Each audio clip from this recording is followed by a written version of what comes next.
here and now, and it looks like both are going to be ready to go. As they ready on up, Yam will be coming in with Min Min on the left hand side of your screen. Alistair on the right hand side of your screen will be coming in with Lollipop, and very interesting arms going in on the Gecko. We've got the Hydra on the Lola along with the Burchuck, always a good combination. We've got the Ice Dragon and Phoenix, so both fighters going to go for a Fire-Ice strategy, and already Alistair using Lola's bouncy nature to just bounce on off to the side and just inflate. Whilst inflated, she can waddle around with the shield up.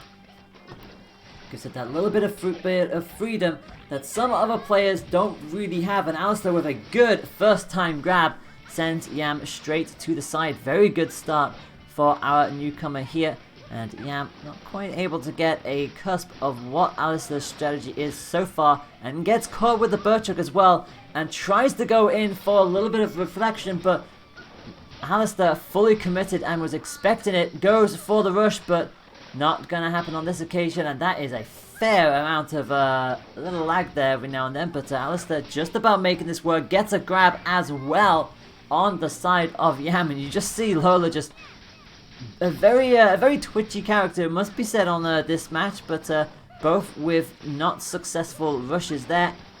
Yam almost in critical condition, just can't quite utilize the dragon as they'd like to, and the Phoenix isn't hitting as consistently either. Does finally get the dragon arm up, so for Min Min, the dragon arm on the left basically means that it's perma-charged, but crucially that ability is robbed away for both of the arms that Alistair is using. The fire will immediately knock Min Min down, which immediately discards it, and the ice, the second you get frozen with it, it essentially robs you of that ability straight away. And with 5 seconds left on the clock, Yam knows there's no way they're going to be able to score the point against Alistair. And the newcomer on the block is going to take the initiative in this set here. Will lead by a point to nil. Both will have rush available. And Yam drops the Phoenix in favor of the Roaster. It's unguided. Pops it on the Dragon Arm as well. And immediately comes in with the rush. Does find the connection. And the Dragon doing big laser damage, 335. And this time Alistair immediately claps back with a rush of their own, 315. Really good response from Alistair, keeps themselves in this match. Needs to be careful of that Ice Dragon, seems to be a little bit more consistent here, but finally, not one but two Hydra pokes from Alistair, taking Yam down, and it means they don't have that Dragon Arm on the Roaster anymore. Arm weak and down on the left hand side. And that gives Yam enough time to get the Roaster back up into its perma-charge position. But the Hydra is also going to connect. And like I said, it floors Yam immediately because that's exactly what the Fire Element is designed to do. Both with rush available, and Yam going to commit to it. But Alistair's going to get the shield up. Got a fortunate little dash. And Yam frozen. Grab. Connect. Is that a KO? No. 1 HP for Yam. And Alistair, well, the rush, well, it's just initially denied, but finally does hit. I thought the Hydra might have missed just a little bit there, but it does go through in the end.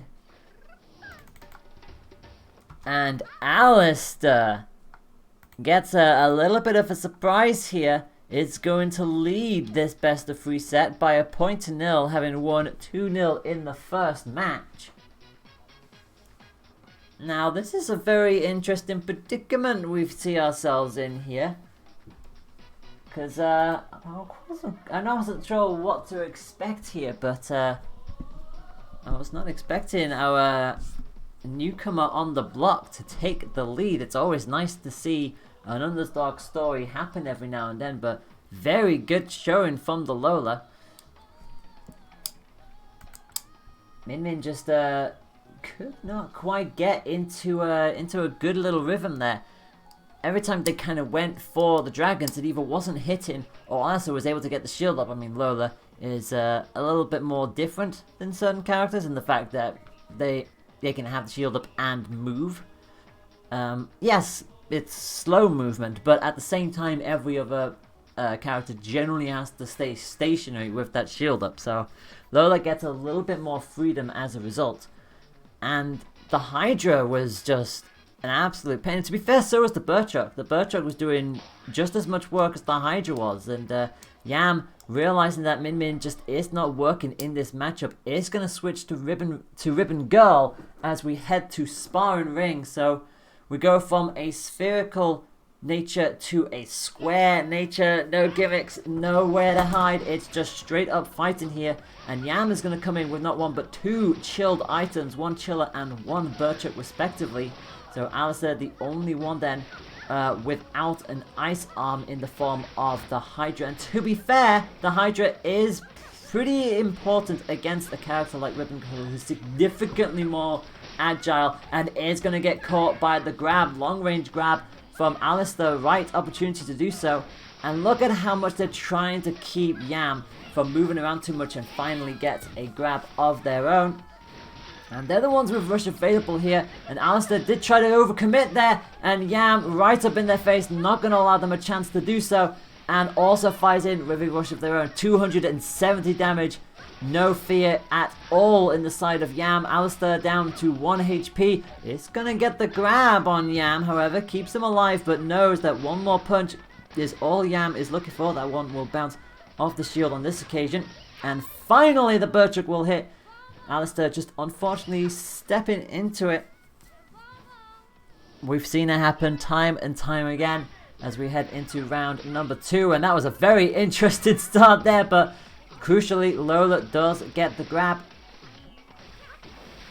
And you notice that Alistair is keeping that Hydra on. As I was saying, the Hydra is pretty good, but not when it's broken like Yam does. Gets it weakened and breaks the arm and allows them more additional damage. Also coming in with that grab. And Alistair is having a much harder time dealing with Ribbon than they did with Min Min. Does get the benefit of the rush on this occasion. 290 damage. Does send Yam into the corner. Farm's weakness finally does fade, but they are going to take all of that damage again. 290 gives Yam the lead back.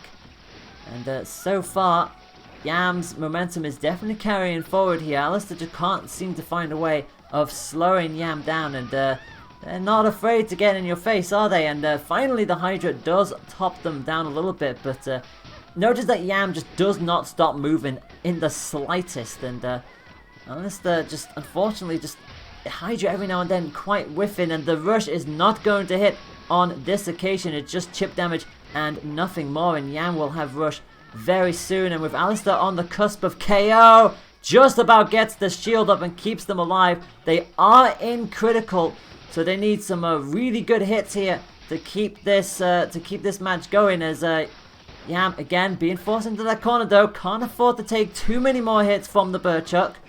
And you see finally does get free onto the side. That was a crucial Burchuck that needed to hit. The rush is going to come out. It will be shielded by Yam, and that is going to be a 2-0. And there we go. It is going to be 1 apiece in this set. Yam pulling it back.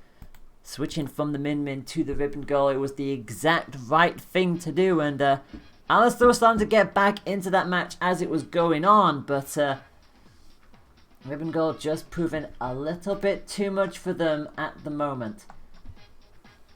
But I don't think it's over quite yet. I think Alistair is starting to get the hang of this as well. I mean, obviously Yam is coming into this not knowing... Well, to be fair, they're both coming in not really knowing how each other really plays. So it's always fun to see how two fighters cope with that kind of thing. And especially with Yam switching to a different fighter, you have to learn a completely new strategy going up against them. So it's...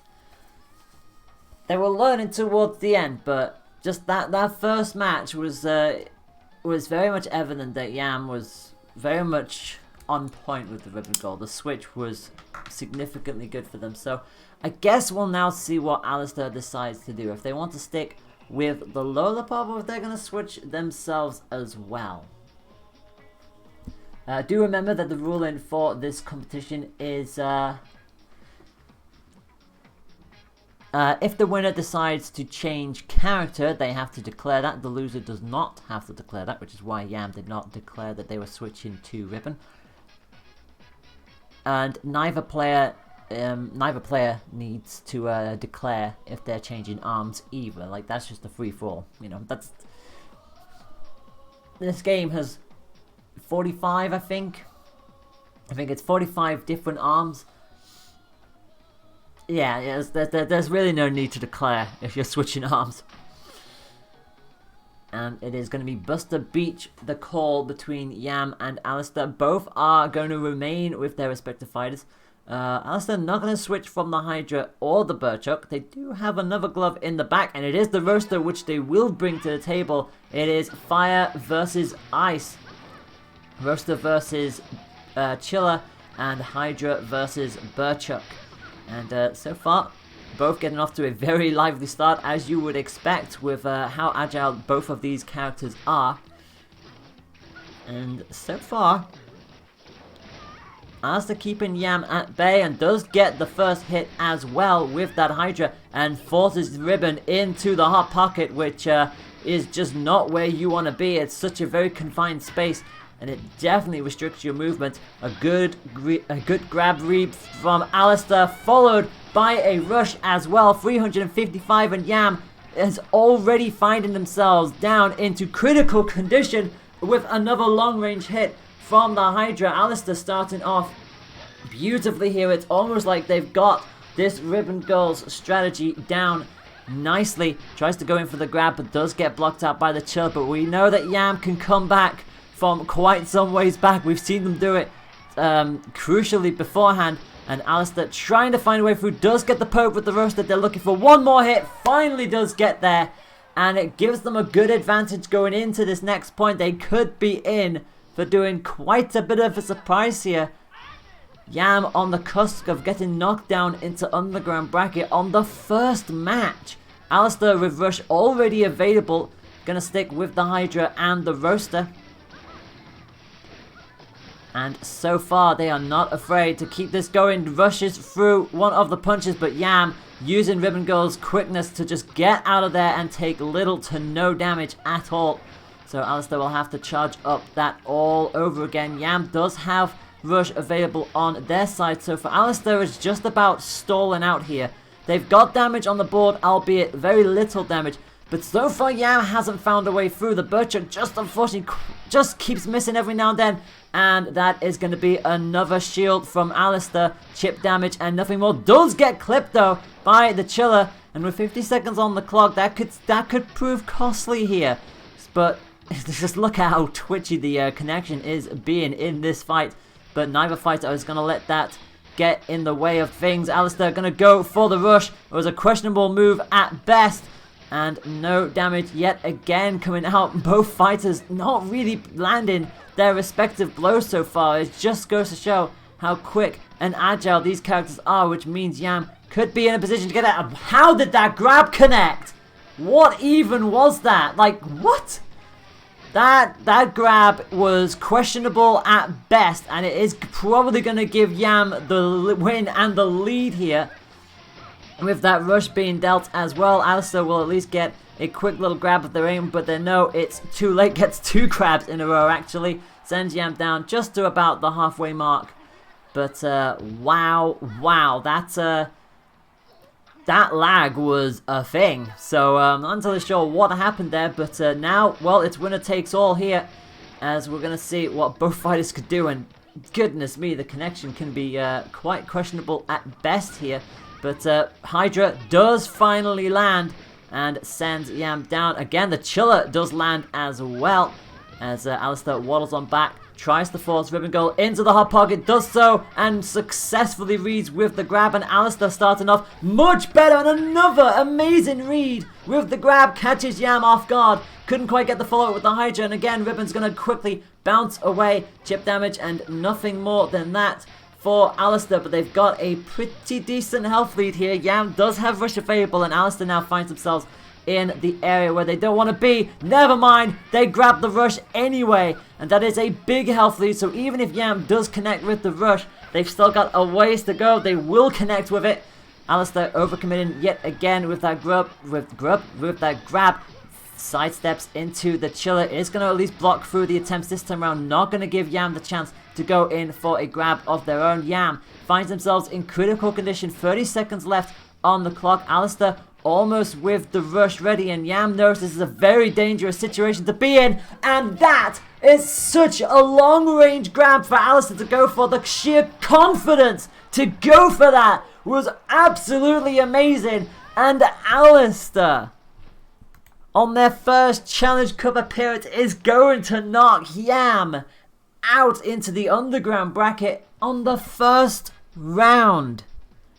Newcomer to the cup comes in with style and is going to find their way progressing on to round 2. Congratulations all round there. And like I said, when you're the first one on and you're new to the cup, you know full well that what you are able to bring to the table you get to show what you're able to do. And to do so against Yam, you take those where you get. So good work all around. Yam taking that all the way to the distance, but unfortunately 2 moments there where they were just caught in that hot pocket in Buster Beach, and was absolutely crucial there. They were consistently there being dealt damage, and Alistair was just not afraid to go for those grabs. Yes, Yam was able to hide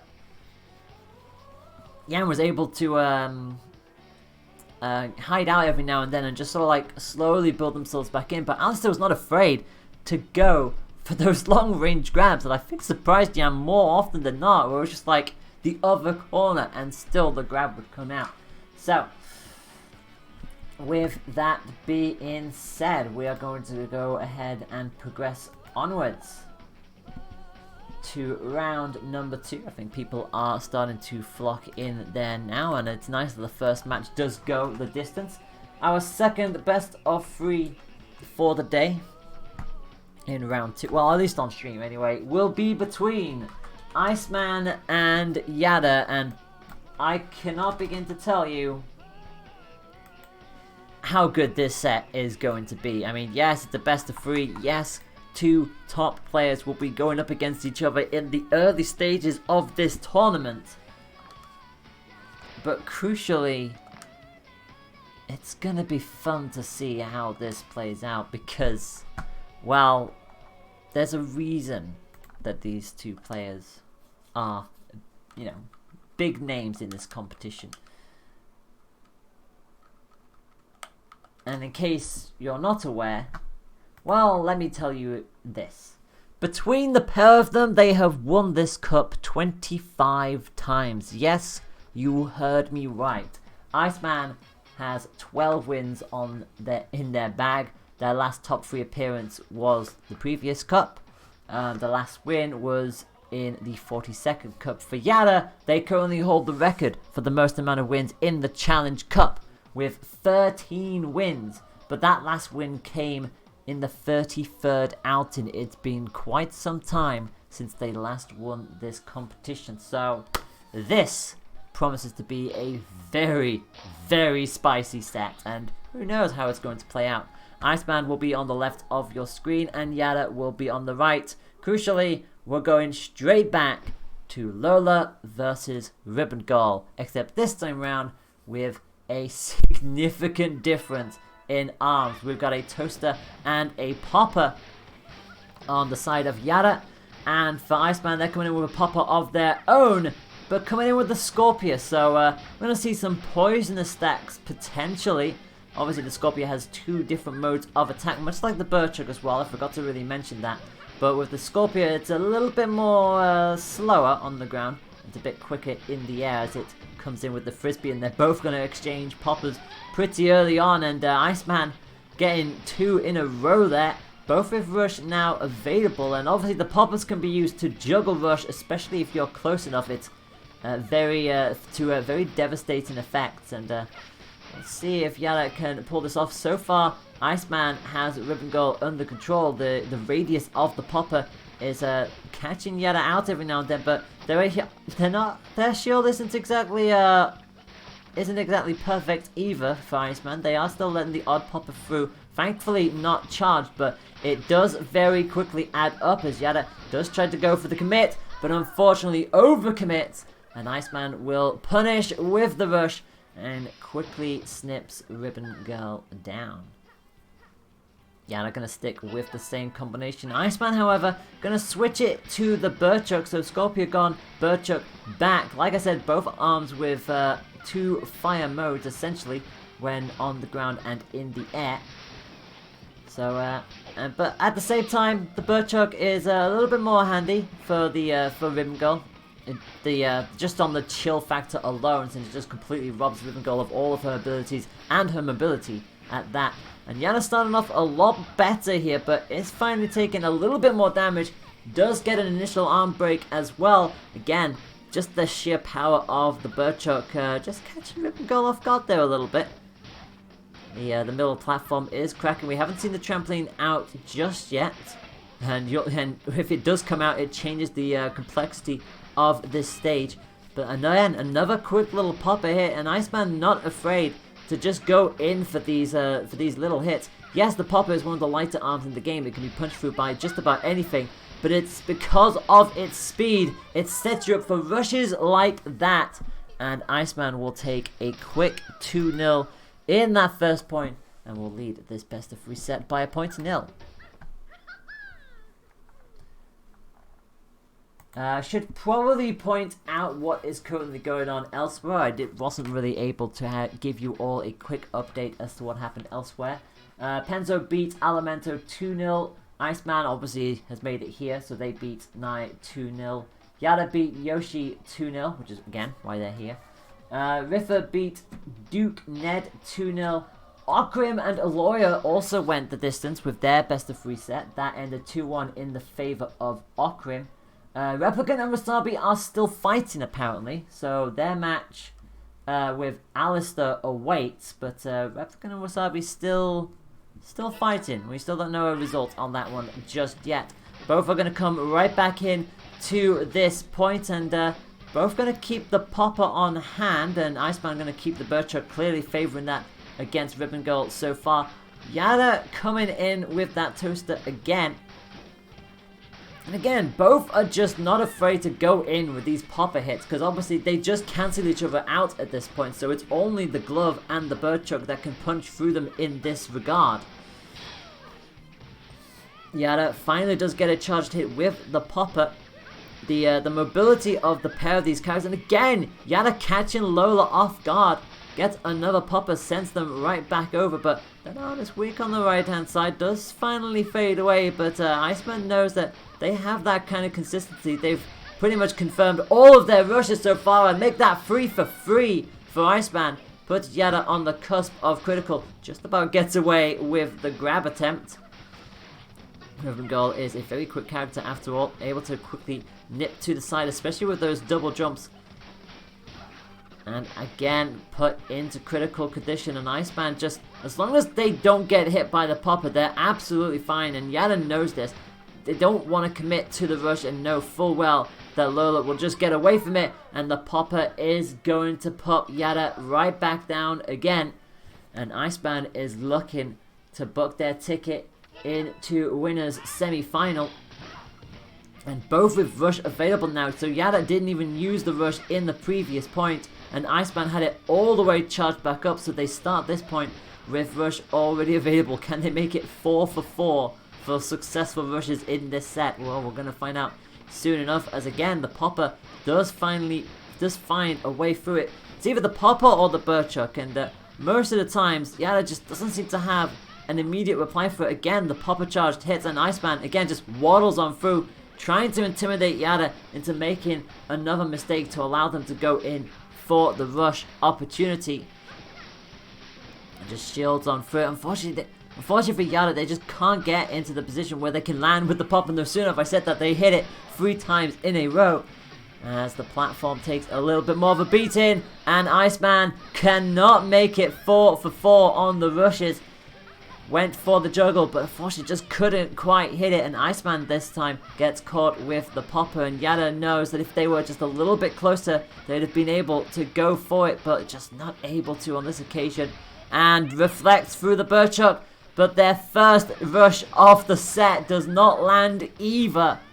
And for Yada, that is unfortunate because they know the quick fire rate of what Iceman is flinging to the table. Having said that, has finally got Iceman into critical condition. Yada knows they can't afford to take one more punch, and another quick one too puts us into a very interesting situation here because they're both on similar health, and Yada gets it through in the end. Yada manages to nail it with the popper, and just about hangs on in there in this set. So Yada knows they have to win to be able to take this to match number 3. They're slowly but surely getting there just that little bit more. And Iceman cannot afford to be taking this match into match 3, especially with the pressure Yada's coming in with. Now, interesting to note that Yada got the hit with the punch, but then chose to shield it because they knew that Iceman was probably going to be in a better position. They still got caught by the poison, but it shook off pretty quickly. But Iceman came off the worst of all of that somehow. It's, the health gap is in Yada's favor here. And we could still be seeing a match 3 come up. I mean, we've seen Iceman turn this around so quickly before, but it's Iceman past the halfway mark, and Yada is getting consistent with these poppers, and it is going to come in with the rush, but this could be a shield break, and it is. So they'll quickly take a little bit of a 50 damage away, as Iceman does get the rush as a result of that exchange. But crucially, Yada can afford to go and take a rush here. I mean, they'll want to strike and still get a successful read with the shield. But Iceman just can't seem to get that consistency anymore. The Scorpion, maybe not the choice that they were expecting it to be, does get pressure on the left-hand side. But crucially, the trampoline is out there, and Iceman immediately jumps up into the air, commits to the rush, but is not going to land it on this occasion. Yada immediately flies in because they knew that Iceman was in no man's land. They were still above the trampoline when the rush ended. They initially blocked the first hit, but they weren't able to block the second. And Yada comes from behind on that one and is going to tie this set up 1 apiece. And for the second time on stream, my friends, we're going to match number 3. Brilliant fight back from Yada there. We have results from Replicant versus Wasabi. Replicant winning that 2-1, so we've got a good amount of 2-1s happening here so far. And that does mean there'll be Replicant versus Alistair in the other match. That's going to be another big match for Alistair to fight in, so that will be interesting to see how that plays out. And the underground bracket is also hard at work at the moment. Yoshi has beaten Naya 2-0, so Naya is out of this tournament, and so is Duke Ned being taken out 2-0 by Eloria. So the underground bracket is already getting eliminations on the board, and Iceman is gonna say, you know what, Lola, you've started to know what I'm doing with Lola. I'm gonna bring in Springtron. We're gonna come in with Tribolt and the Boomerang as well, so another windy arm. It's still another wind effect, but crucially that EMP is going to be what changes things a little bit. The EMP can shock out arms and immediately give yourself an advantage, but crucially it also buffs up Tron, and Yada knows that they have to try and find a way of getting Tron down ASAP. So far the Tribolt working nicely, especially because of the fact that Ribbon Girl, because of that quickness, they want to be able to spread as many bolts as possible to cover more field of where Ribbon Girl could potentially jump to. So far, both are coming in pretty nicely so far with a curved arm respectively. Kind of crucial on a stage like DNA Labs that you come in with that. As another tube pops down, 40 seconds on the clock, both on similar health here, and both with rush available, so really it just comes down to who wants to blink first. Tribolt actually hits, but Iceman couldn't take advantage of it. They'd already hidden behind the tube.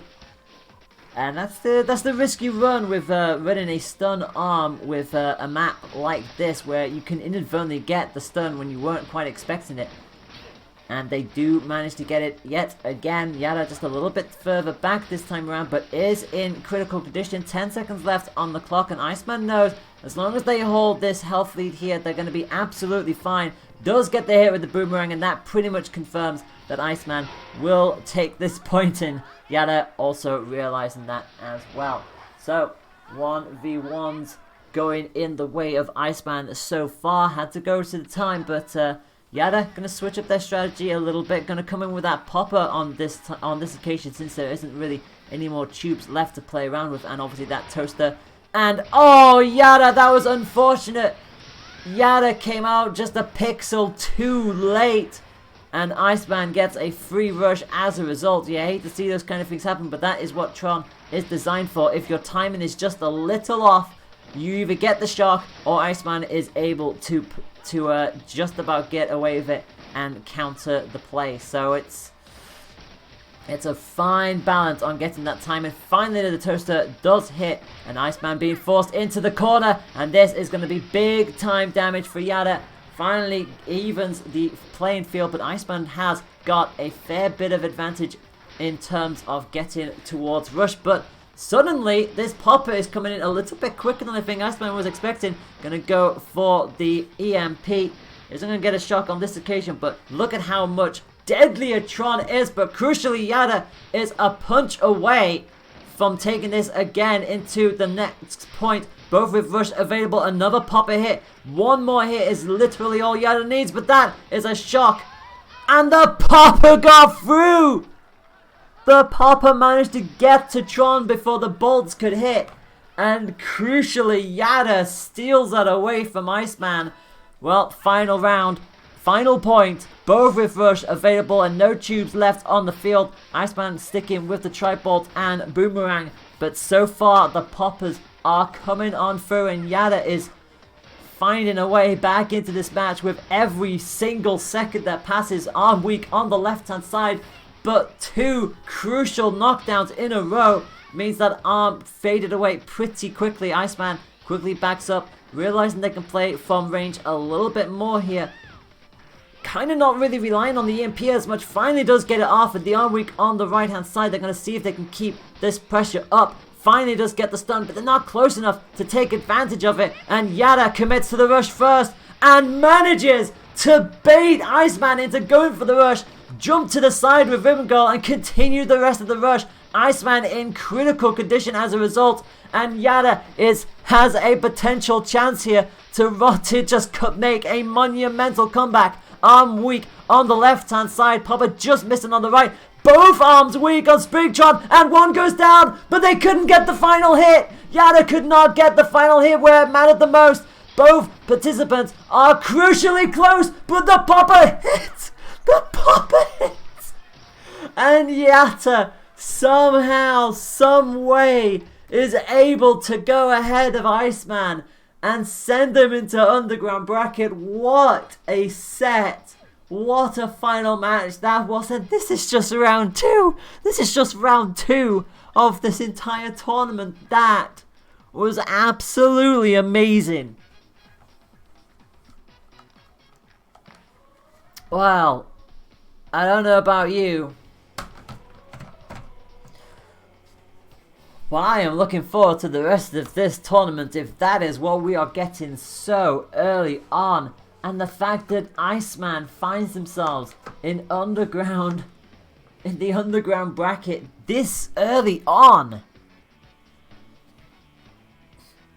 I mean, like I said, they're both high caliber players. One has 13 wins to their name, one has 12 wins to their name. You know it was going to be close, and Iceman started like they meant to go on. That monumental wave of consistency that we know Iceman has. Just, they took that first point and it looked like it was going to be theirs, and then Yada managed to find a way to come back in that second match in Mausoleum, managing to turn it around. And just, Iceman went brave. They absolutely believed that they could do that with the Springtron, trying to change up the strategy and catch Yada out, and it did kind of work. And they were getting some very good EMP moments as well, but Yada just managing to slow it down, take a deep breath every now and then, realizing that the Popper was going to be able to outspeed the rest of the arms that were coming up in that crucial moment, in that penultimate point where the Popper went through the bolts and crucially hit Iceman before the bolts could make impact. It tells you everything you need to know about how close that match was between the two of them. And it means that Yada will go forward, and they will be going up against Rafa, who took out Penzo by 2-0. Rifa has taken out Okrim 2-1. That also going the distance with a 2-1 finish. And that means we're just waiting to see what Replicant and Alistair what their score is going to be soon. So get a little bit of a breather here. Just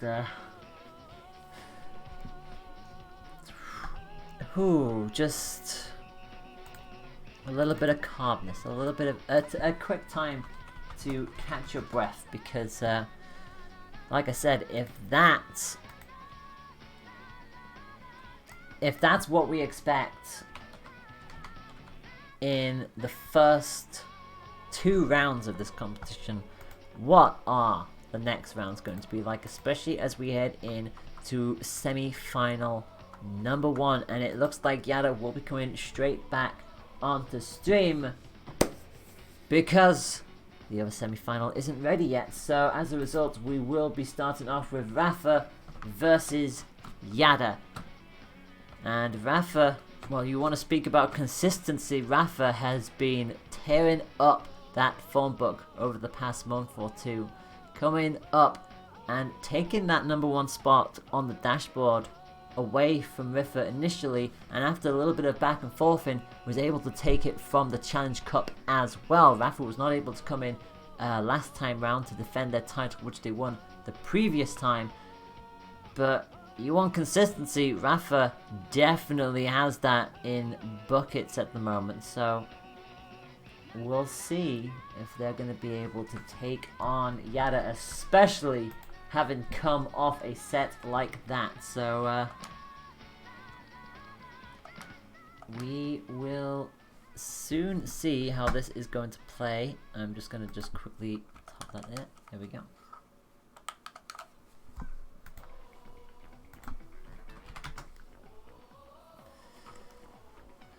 And there we go. So our first semi-final of the competition will be coming up. Rafa versus Yada.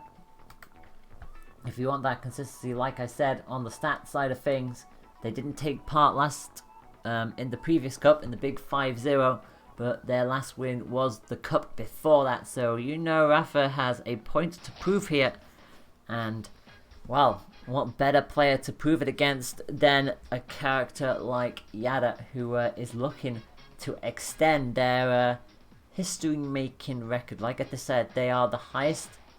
They have the highest amount of cup wins with 13. Could you imagine if that becomes 14? It just gives everybody else below them that little bit more of a harder challenge. Especially with the fact that Iceman is 1 cup behind them and Rafa is 2 cups behind. But we'll see how this is all going to play out. So we're going to head to sparring ring first, and Yada is going to be on the left-hand side of your screen, coming back in with that ribbon goal. And Rafa, well, we know what Rafa's going to come in with. It's the Kid Cobra. And what is going to be the choice for these big gloved Cobra is going to be the Burchuck and the Roaster. And Yada immediately, they both exchange the punch right at the start. But crucially, it's Yada who gets knocked straight back down. An arm broken on the left-hand side. And look at how aggressive Rafa is playing here. A significantly different style to Iceman. Of that, there is no doubt. Yada having to immediately accustom to it. But the popper is coming in incredibly crucial here.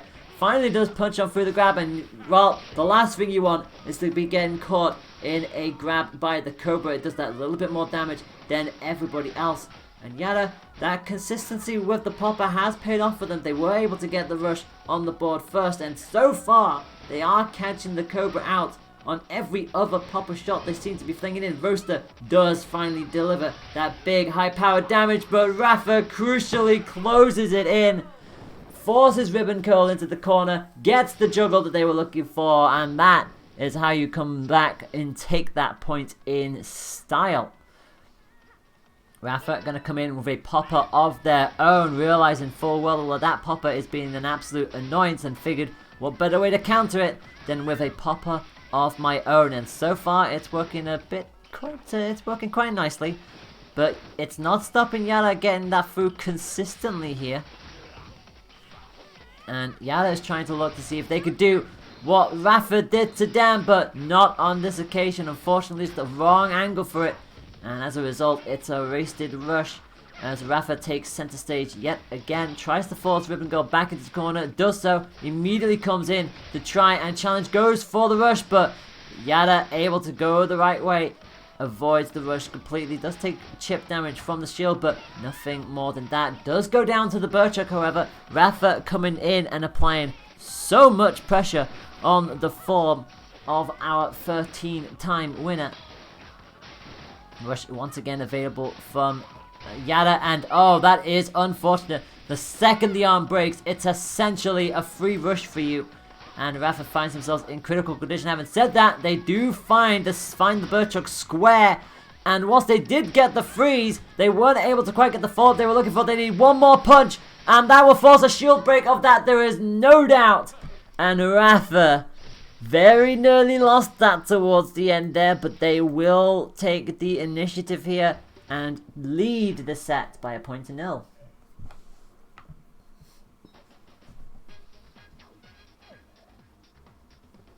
It looked like Yada was coming back into that match, and just a couple of key moments could have swung that for Yada. That trade towards the end, if that freeze had not gone off, I don't think Yada would have been in that position. They would have probably been they would have probably been elsewhere. Again, it's just how it goes sometimes. Like, it didn't matter in the end for Rafa that the fact that they got caught off guard. They hung in there with 1 HP. And it looks like we are going to be going to our first counterpick stage of the day. I didn't really properly explain the stage ban system. There are 5 starter stages. There are Buster Beach, DNA Lab, Sparring Ring, Mausoleum, and Temple Grounds. Did I say Temple Grounds already? Temple Grounds, Sparring Ring, DNA Labs, Buster Beach, Mausoleum. Okay, yeah, I did get it right. 2 counter picks get added after the first point, and those 2 counter picks are Viaduls and the stage we're going to be playing on now, Scrapyard. And I, for one, always look forward to going on this stage. It's significantly different than many of the other stages on the competitive list for this tournament. It has high verticality. It's got 2 pillars. It's kind of boxed in, and can also... It's more boxed in than you think it is. It's a very chaotic stage, and I absolutely love it.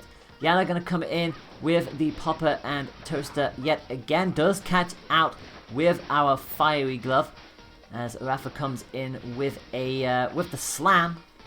And also the Hydra as well, so not really going for a boxing approach here. They're just going to try and suffocate Ribbon Girl here. Does get the little tap with the Hydra. Not charged, so she doesn't hit the floor immediately.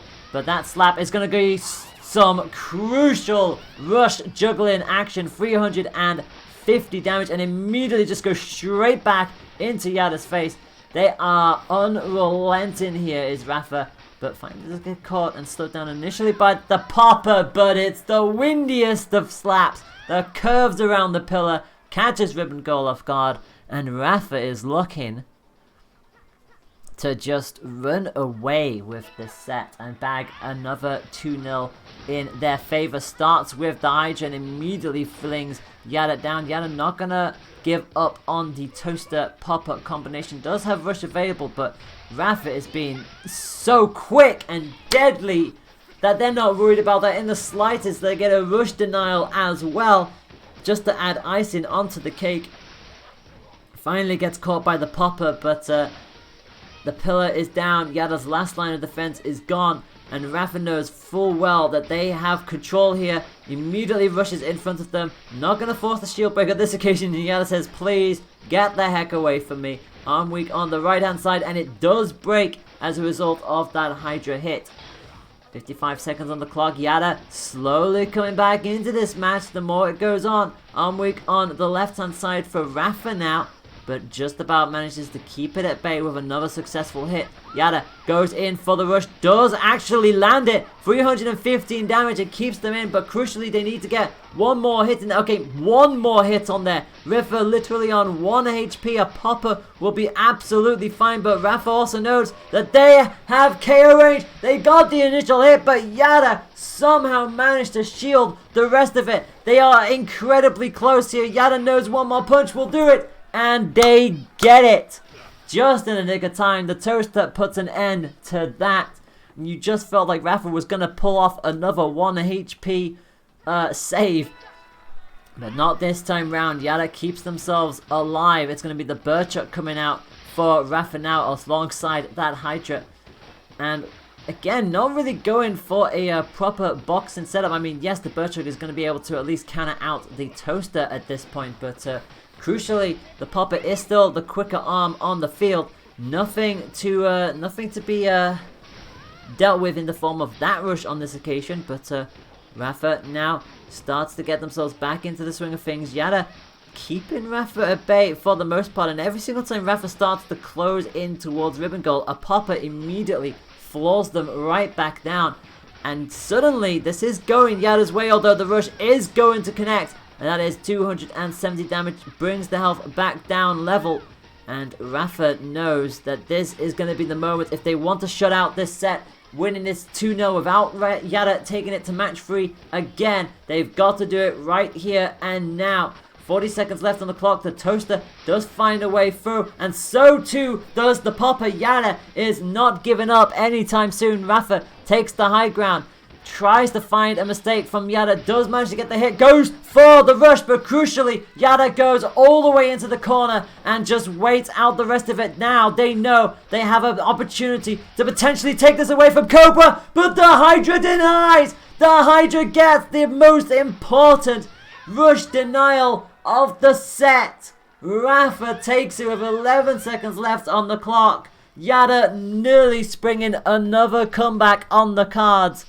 But not to be on this occasion. Not to be on this occasion. Rafa crucially makes sure that's a 2-0. And they go through into winners final. They book their ticket into top 3. And Yada is going to have to fight in the underground bracket, just like with Iceman. But again, a very, very close set there. So the question will be then, who will be going to fight Rafa in the next match? We're going to find out. Replicant was able to beat out Alistair 2-0, so it will be the battle of the R's once again. It will be Riffer versus Replicant.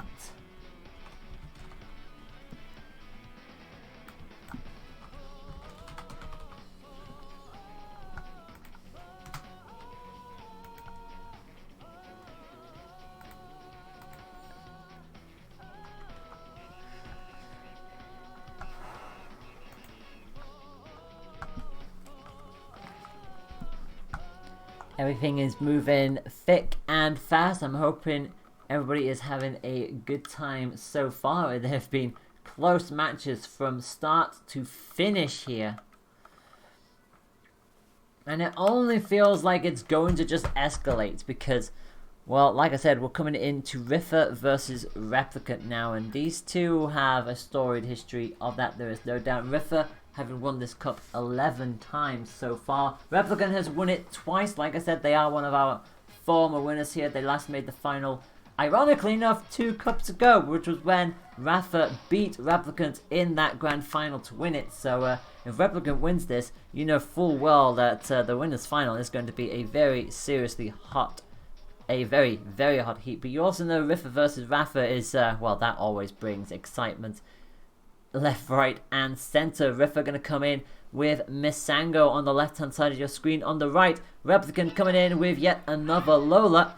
We got a Phoenix on each side of the window with a Chiller for Misango and a Hydra for Replicant. So, double fire for Rep, and Riffer is coming in with a character who is incredibly different from most of the other characters in this game. You see that wonderful little sprite just hanging around, and switches from red to blue to red to yellow to blue, and yellow is going to help them build that rush up just that little bit more, and that's the one that they've equipped. They want to try and drive home that intimidation, but every single time they get knocked down, they'll immediately lose that mask. They can kind of use it as an additional shield buffer every now and then. You see it just turn into that pillar, and again, Rush Mask is going to be back on, gets the freeze and the grab, successfully converts that. And now trying to bait Replicant into going for commitment Forces them in the corner. They're not going to get anything else on top of that. Just chip damage and nothing more. Replicant very much holding their own as Lola. Our wonderful bouncy clown.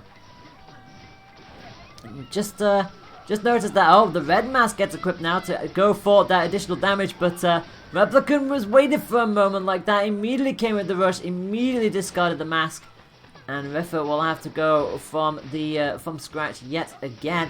Equips the blue mask and makes them that a little bit more faster. You can probably immediately tell on that regard, and Replicant, well, the health is kind of similar here, but with 10 seconds left on the clock, Replicant knows that they have lead. Riffa with rush actually is going to commit to it, and Replicant with the Phoenix just managed to get the hit just as the rush started up, and Riffa trying to bait out Replicant inadvertently falls foul themselves, and a double arm switch here for both characters. Riffa going to come in with the Biffler, and the Parabola is going to come out for Replicant, who gets a hit on it not once, but twice. And there is Biff's face all over the right-hand side of your screen. It pretty much acts like the Hydra, except it blinds you just that little bit more. Replicant, however, going to shake that off immediately, and comes in with a massive 365 damage, and Riffa getting caught by the grab as well, and Replicant is on an absolute tear here. Riffa just does not have an answer for this Lola, and finally does have rush of their own, but so far it's just been the Hydra is the better of the two vertical arms, and the Parabola is just breezing past the Chiller, and finally Biff's face gets Mudadad all over Replicant.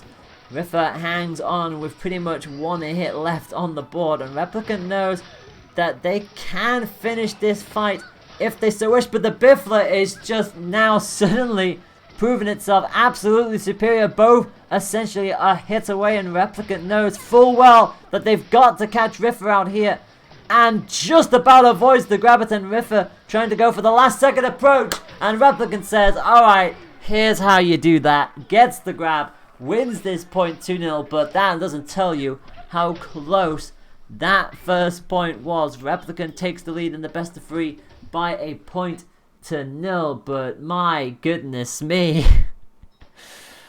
How close do you want your arms, my friends? Because today we're getting them left, right, and center. And Riffa immediately goes, you know what, I'm ready. I am absolutely ready for our next match.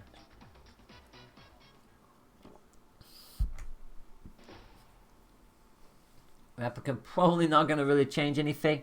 So I don't think Riffa really did either. Just going to keep with that usual setup. They've got the Chiller and the Phoenix. Replicant coming in with that Parabola and the Hydra. And immediately runs Misanga over with the Hydra. Are we surprised there? And also using the bouncy nature of Lola to get that little bit higher into the air and get some more opportune grabs. And Riffa was not able to stop it. Finally, the Phoenix does manage to curve around. It's pretty much the case that Replicant doesn't really have a curved arm, so they have to hope that what they have is able to hit before the Phoenix can get behind them and give them a poke on the rear. Riffa with the rush ready to go first. Does get caught by the Hydra yet again, and it does seem to be the thing that is catching Riffa out the most here. Like, the Parabola is able to at least stop the Chiller, and then it's just the Hydra that they keep forgetting about every now and then. But Replicant's doing the same thing with the Phoenix as well. Like, they know full well that if they don't hit with their arms, there is a very high chance that that Phoenix is going to come around and bite them. And that is going to be big time damage. 300 from the rush puts Riffa in a very good position here. Just about jumps over the Parabola. Does get caught by the Hydra though. Thankfully uncharged, so not as much damage as it would have been. No worries. No sooner have I said that, the actual Hydra does indeed hit. And Riffa now in this hot pocket does not want to be here. It becomes very easy to predict where you're going to move to. And Replicants use that to their advantage so far. With 10 seconds left on the clock, Replicant's going to try and commit to this and actually goes for the rush and hits with the rush. And this could be absolutely crucial. 3 seconds. Riff, I think, just about has health lead here. And I think we'll just about edge that out. But goodness me, that couldn't have been closer if it tried. Oh, I saw the rush go in and I felt Replicant must have thought, damn it, I need one more poke, but just it crucially went away from them, and Riffa, ironically enough, then starts with the advantage, already having rush available, and now forces Replicant into the pocket themselves, and that is going to be an immediate rebuttal. 320 from that rush as Riffa immediately zips on back, and suddenly Replicant is struggling to get back into that position. They came so close, but now Riffa is looking to dominate this entire point. The Phoenix hits home hard, and Riffa has barely taken any damage here. Tries to go for a long range grab, does get the chiller poke. Replicant just waits for them. Finally does block through the rest of them. Just thought that Riffa was probably going to go ahead and hit in with a grab. The Hydra does mean that Riffa is definitely not going to finish on a perfect score, but the Hydra Phoenix combination, I like the fact that Replicant did have the Phoenix in the back, so they had one of their own if they wanted to go for it, but crucially Riffa did all of the hard work right at the start, and that is going to be KO. So Riffa will now win a point 2-0. Get another match free, my friends.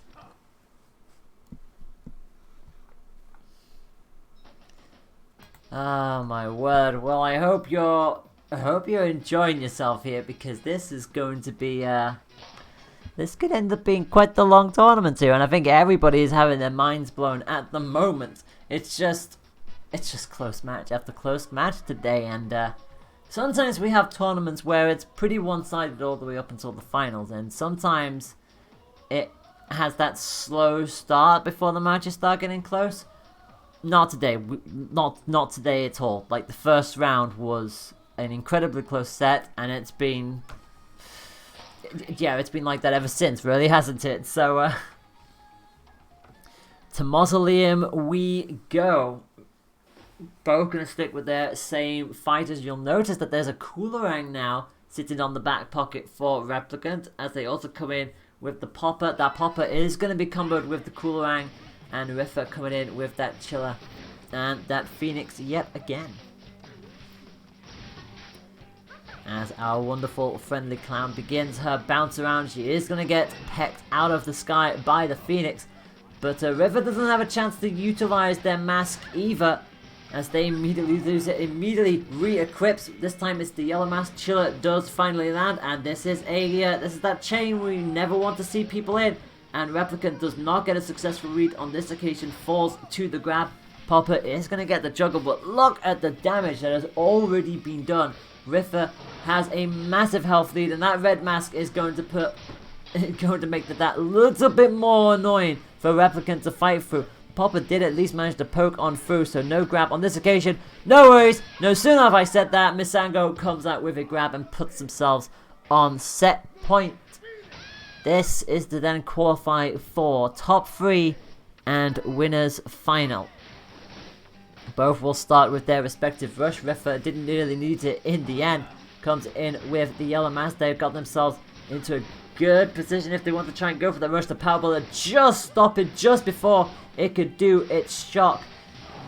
And just about gets the mask back on. Arm weak on the left hand side, and the Riffa coming in with all sorts of pressure, and is going to land the big 320 with their rush as well, and picks up the poke with the Phoenix. It's almost like Replicant just can't do anything against this fiery bird. Every single time they commit to something, it's already round and up in their flank. Arm weak on the right hand side, finally going to rush on through, does get the hit, but only gets 175. They could not get the second juggle in there. Blue mask equipped now for Riffa. Going to just speed them up that a little bit more. Chiller not going to quite find its mark on this occasion, but so far most of the damage has been done via the Phoenix alone. Riffa with rush, they know that Replicant is in KO range here, but does get caught by the pop, and Replicant can't afford to let too many more of those come through, especially a hit from the power baller. They know, wow, look at that, immediately went straight up close, and there was nothing that Replicant could have done about that. How quick Riffa was to realize that well, that's it. That was pretty much it. They were in critical. They were straight in Replicant's face. There was nothing Rep could have done.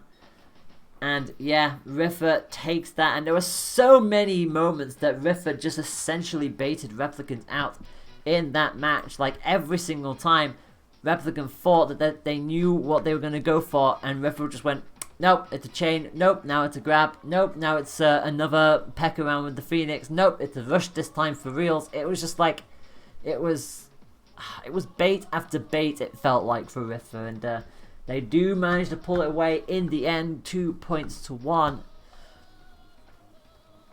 And it then means that as we move on forward, we're going in to winners final, and that is going to be between Riffa and Rafa. And like I said, we know what these two are up. We know what these two are capable of. This is going to be a monumental effort from both, and especially since it's the first best of 5 of the tournament.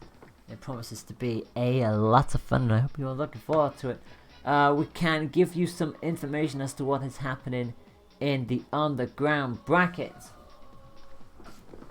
Let us have a quick look over whilst we wait for our 2 competitors to ready up. So, Yam! Oh my goodness! Yam got knocked out in Underground Round 1. Yam, what happened today? I mean, everybody has a bad day, that's absolutely understandable, but Yam taken out by Wasabi, 2 points to 1. That is a surprise. That is a massive surprise right there to see that scoreline. So going into Underground Round 2, Alistair is on an upset roll here. So Alistair took out Yam 2-1 in the top level and then lost the Replicant 2-0. They've since defeated Alimento by 2 points to 0 and have booked their ticket into Underground Round 3. They will be currently going up against Okrim, I do believe, so that's going to be a very interesting match. See if Alistair can take out another. Bearing in mind, Alistair seeded 11, so they've beaten seed 6 and seed 8 respectively, and they're going up against seed 7 now, which is Okrim. So watch this space. I'll definitely have some updates as we go there. Okrim obviously taking out Yoshi Bowser 2 points to 0. Iceman took out Eloria 2 points to 0. They go into Underground Round 3. They will take on the winner of Penzo versus Wasabi. And Wasabi is seeded 14th, by the way, if you want to have an update on that. So, yeah, we've got some good showings from the lower seeds in this tournament today. It doesn't always happen, so it's quite a surprise. But yeah, everybody has bad days. They happen, and we know you'll bounce back for next time out. So that's the most crucial thing about this. So yeah, we'll give you updates onto those when we get it. But currently, it's winners final time. Misango on the left of your screen. Chiller and Phoenix is the call, as we've been seeing. And Rafa coming in with a little bit something different. We've seen this combination before.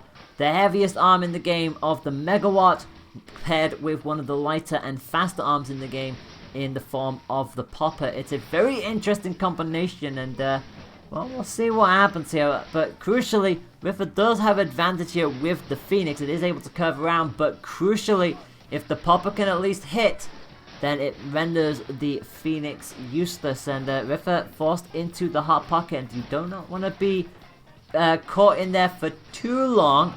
And obviously, anytime that Megawatt flings out, Riffa knows they can't fling out the Chiller because it just immediately gets swamped by the Watt. So it's very much all about getting into the position to fling in with the Chiller and not have it collide with the Watt. And so far, Riffa is making that work nicely.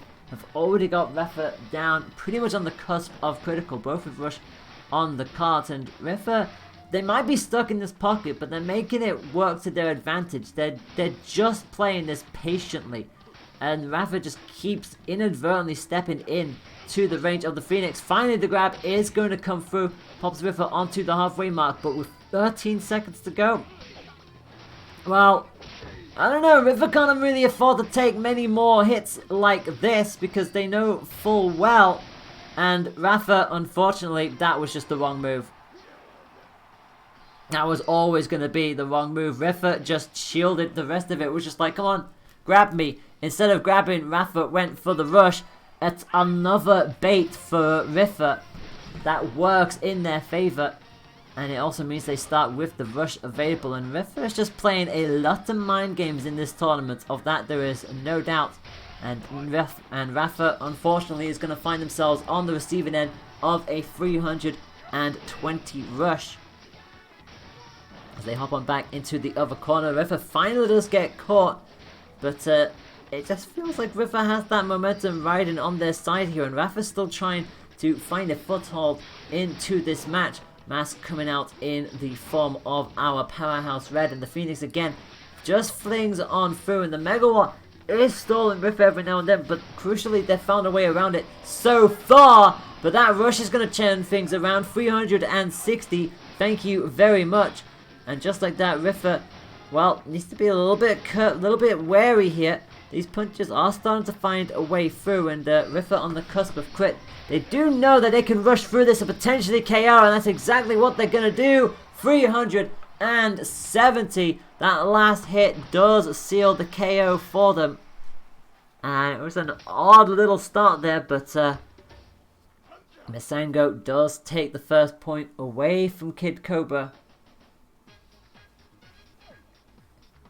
And we'll see what Rafa does here. The Megawatt Popper combination just did not work out for them there. And we're going to go straight back to Buster Beach. We'll see if there is an arm switch. It doesn't look like it since it happened incredibly quickly. And that's exactly the case. And they're going to commit to this again, aren't they? It looks like they are. Well, they're thinking about it. They're thinking about bringing in the Bird but no. They are going to stick with the Megawatt and the Popper. Rifa's not going to switch anything either because, well, it worked.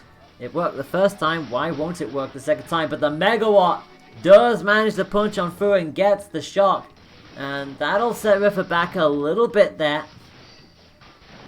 And once again, they are playing in this hot pocket. And you can jump as high as you want. But if you're in that pocket, there's only one way you're going, and that is down onto the ground. And Rafa is looking for a perfect here. The Phoenix is going to deny them at the last second. And it ends on 69 as Rafa does take the initiative in the second point. Was so close to getting the first perfect of the day. But not to be on this occasion.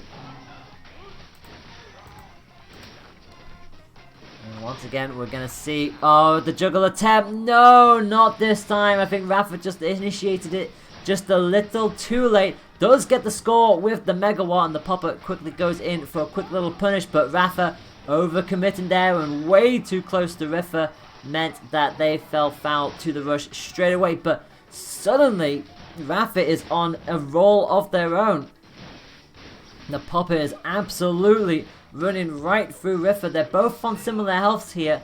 And with that shield weak, Rifa knows they have to be very careful because Rafa is slowly but surely taking this away from them. And they are in KO range with this rush. But it's not going to hit on this occasion. The Watt just bounces harmlessly off the shield. And Rafa's going to have to do this the hard way. But so far, well, I was going to say it was on their side. But Rifa, with rush available, knows that they can utilize it if they want to, but you know they would want to take this to the next round, but it looks like they're not going to. Not even that. They're not even going to get the KO with it. Only a little bit of damage right towards the end. Both on very similar health. Rifa down to one more hit. I think Rafa also a hit away as well. If the Phoenix can hit, it would probably be a KO. 13 seconds left on the clock, and Rafa needs to tie this up as the Popper finds a way through in the nick of time. And our best of 5 set is tied 1 apiece.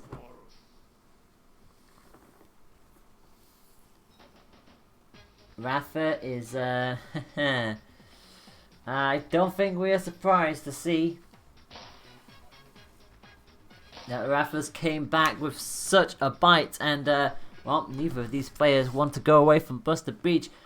They just want to enjoy the sunshine as much as possible. It seems neither player going to switch their characters, neither player going to switch their arms. Match 3 is underway, and we're going to see the Popper come out with the Burchuck this time round. So Rafa's going to switch things up, and so too does Rifa. Rifa switches in to the Biffler, which will be interesting to see how this plays out, going for that added verticality to try and catch Cobra off guard. But so far, the Popper is finding its way to the target much quicker than anything else that Rifa has. The mask might be shielding them for the time being, but this damage is just relentless from Rafa.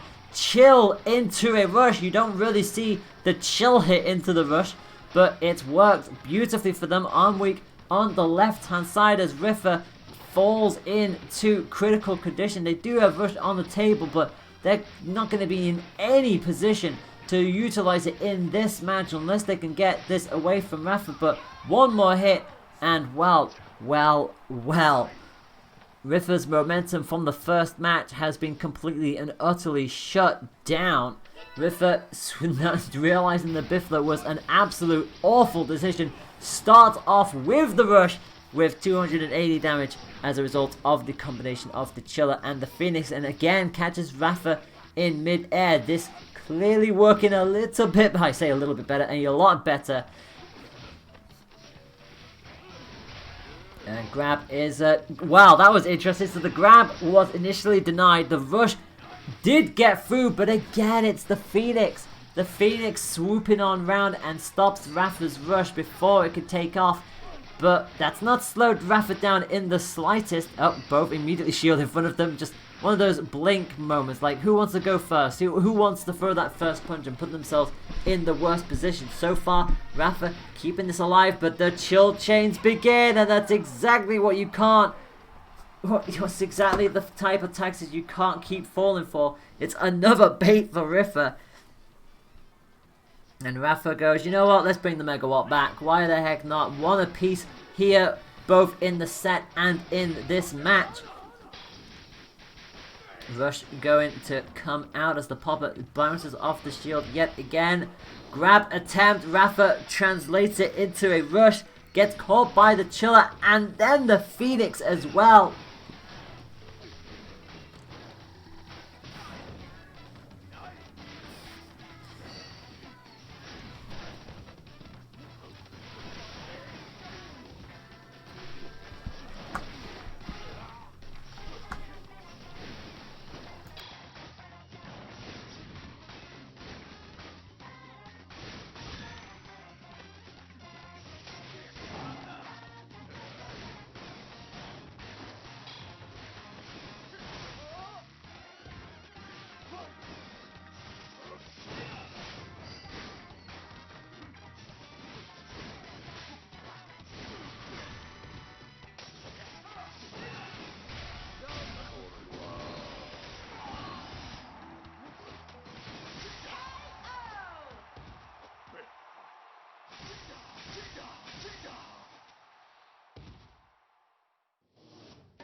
Okay, we are back into match number 4.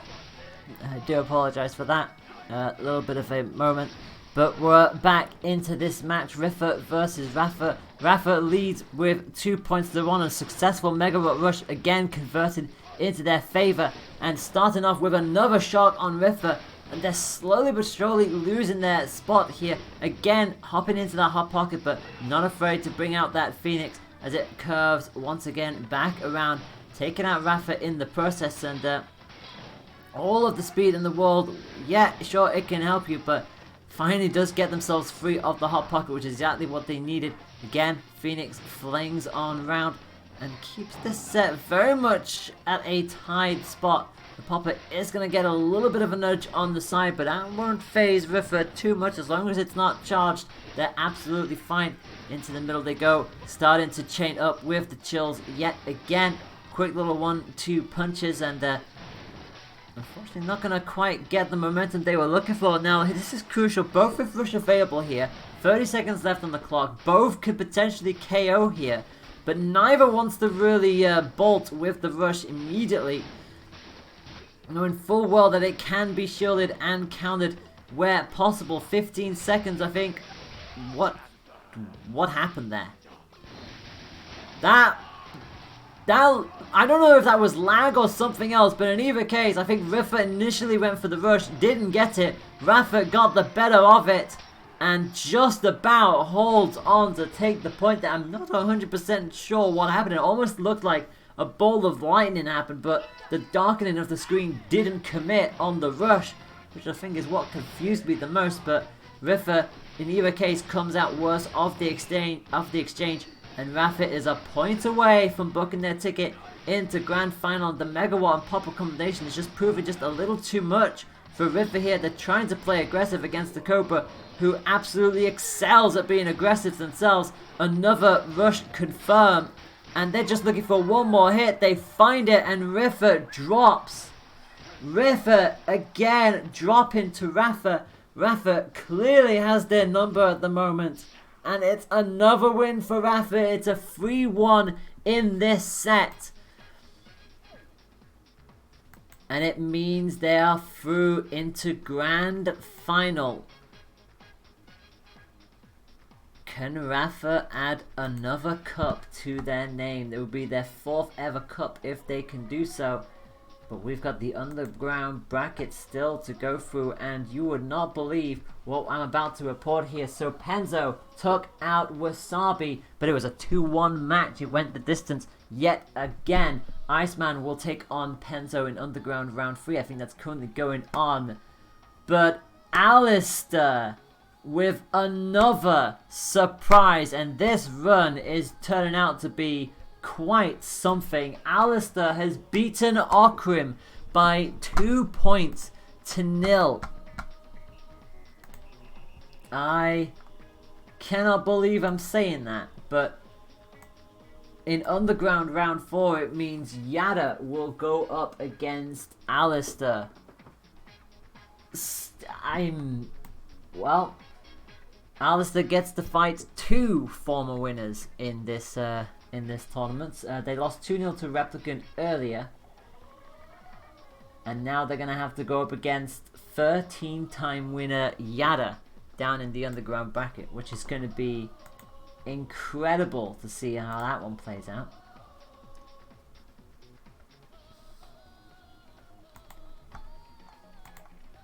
And what we are going to do, since we have no information as to what's going on, which probably means I think everybody is playing their respective matches, we are going to take a quick break. I don't know if anybody spotted what happened during the set, but commentary kind of cut in the middle of match 3.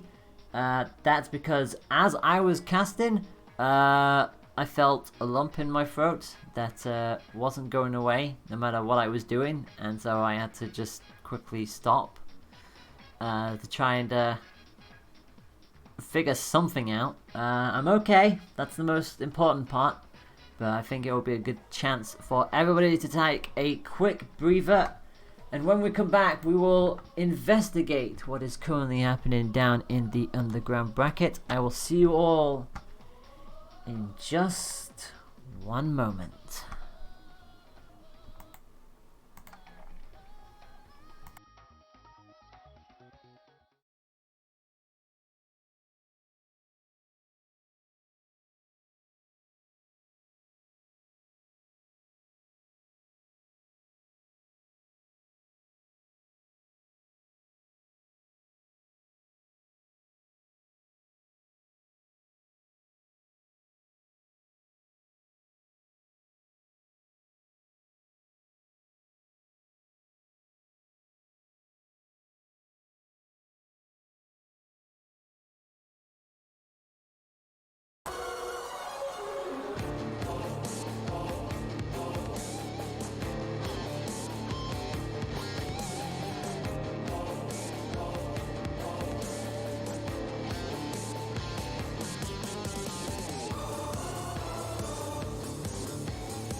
Okay, my wonderful friends, we are back! As the underground bracket continues to shape up, we are heading into underground round 4.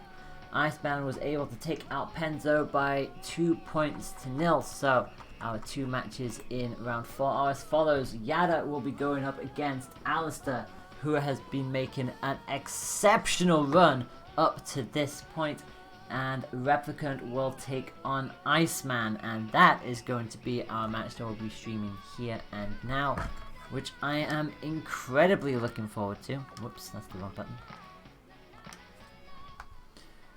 Both these players, again, they've got the potential to do oh so much. They are both former winners in this cup. Of that there is no doubt. And as we get ourselves geared up, we'll let you know what's happening elsewhere. Obviously, Rafa is in the grand final. Riffa is in the underground final. So both of them have a bit of a break here. So essentially what will happen is we'll have this match, which is underground round 4. It is underground quarterfinal technically. We have best of 3s for this round and for the next round, which will be the underground semi-final. After that, we'll be done and dusted with that, as the underground final and grand final will be best of 5s respectively. So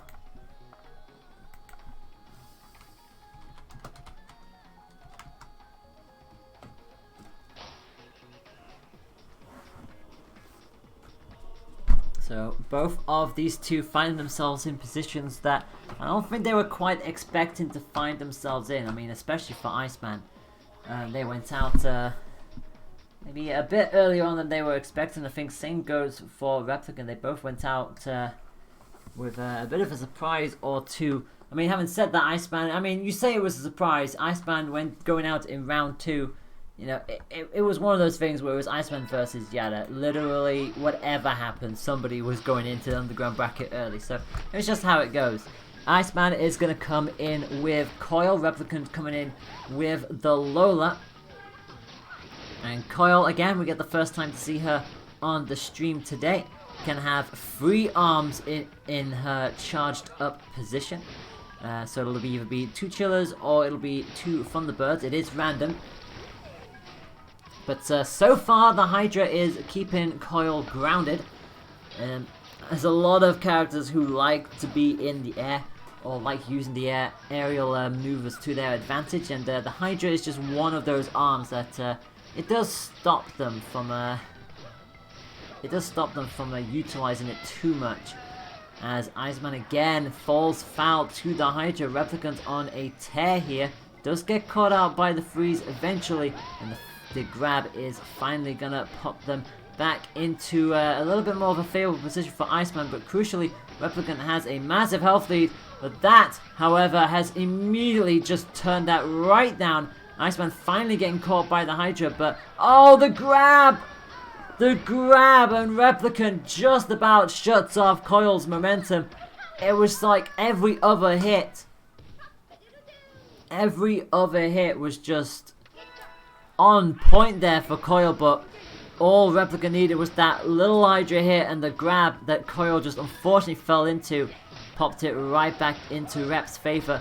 Finally does get caught by the grab of Iceman. Iceman coming in with, what is that? Oh, it's all chill, isn't it? Yes, it is. It's Chiller and Ice Dragon now. No pillars in the way, so that Ice Dragon can be utilized, and you know, 1 laser is annoying enough, but 2 lasers just, it does start getting quite aggravating, especially from long range. But so far, Replicant is, well, they're keeping alive and relatively out of trouble for now, but they can't really commit to an aggressive play. Finally comes in with the rush, no sooner have I said that, 360 damage with the combination of the Parabola and the Hydra. And again, the Hydra just runs clean through Coil, immediately sends her to the ground. And with Rush ready to go on Iceman's side, they are going to commit to it, and the laser does big damage, 310, immediately evens the field. But again, Iceman immediately falls foul to not 1, but 2 Hydras in succession. And it seems to be their Achilles heel at the moment, with 25 seconds left on the clock. as the Hydra again gets another successful stab, and Rep knows that they are a punch away from winning this confrontation, and somehow the rush does not hit. Iceman is able to avoid the entirety of it, but still cannot find a way to avoid that Hydra, and Replicant is going to take the initiative in this set. I don't believe this. Not to take anything away from this set, but Alistair has just knocked out the highest winning individual in this cup by 2 points to 0. Alistair has knocked Yatta out of the Arms Challenge Cup on their first go round. They're into top 4. What happened?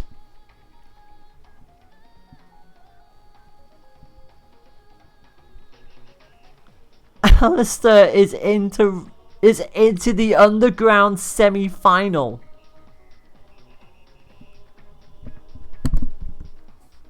Lag happened. Oh no!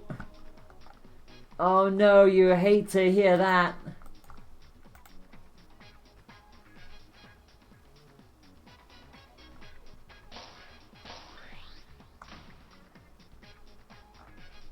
Wow.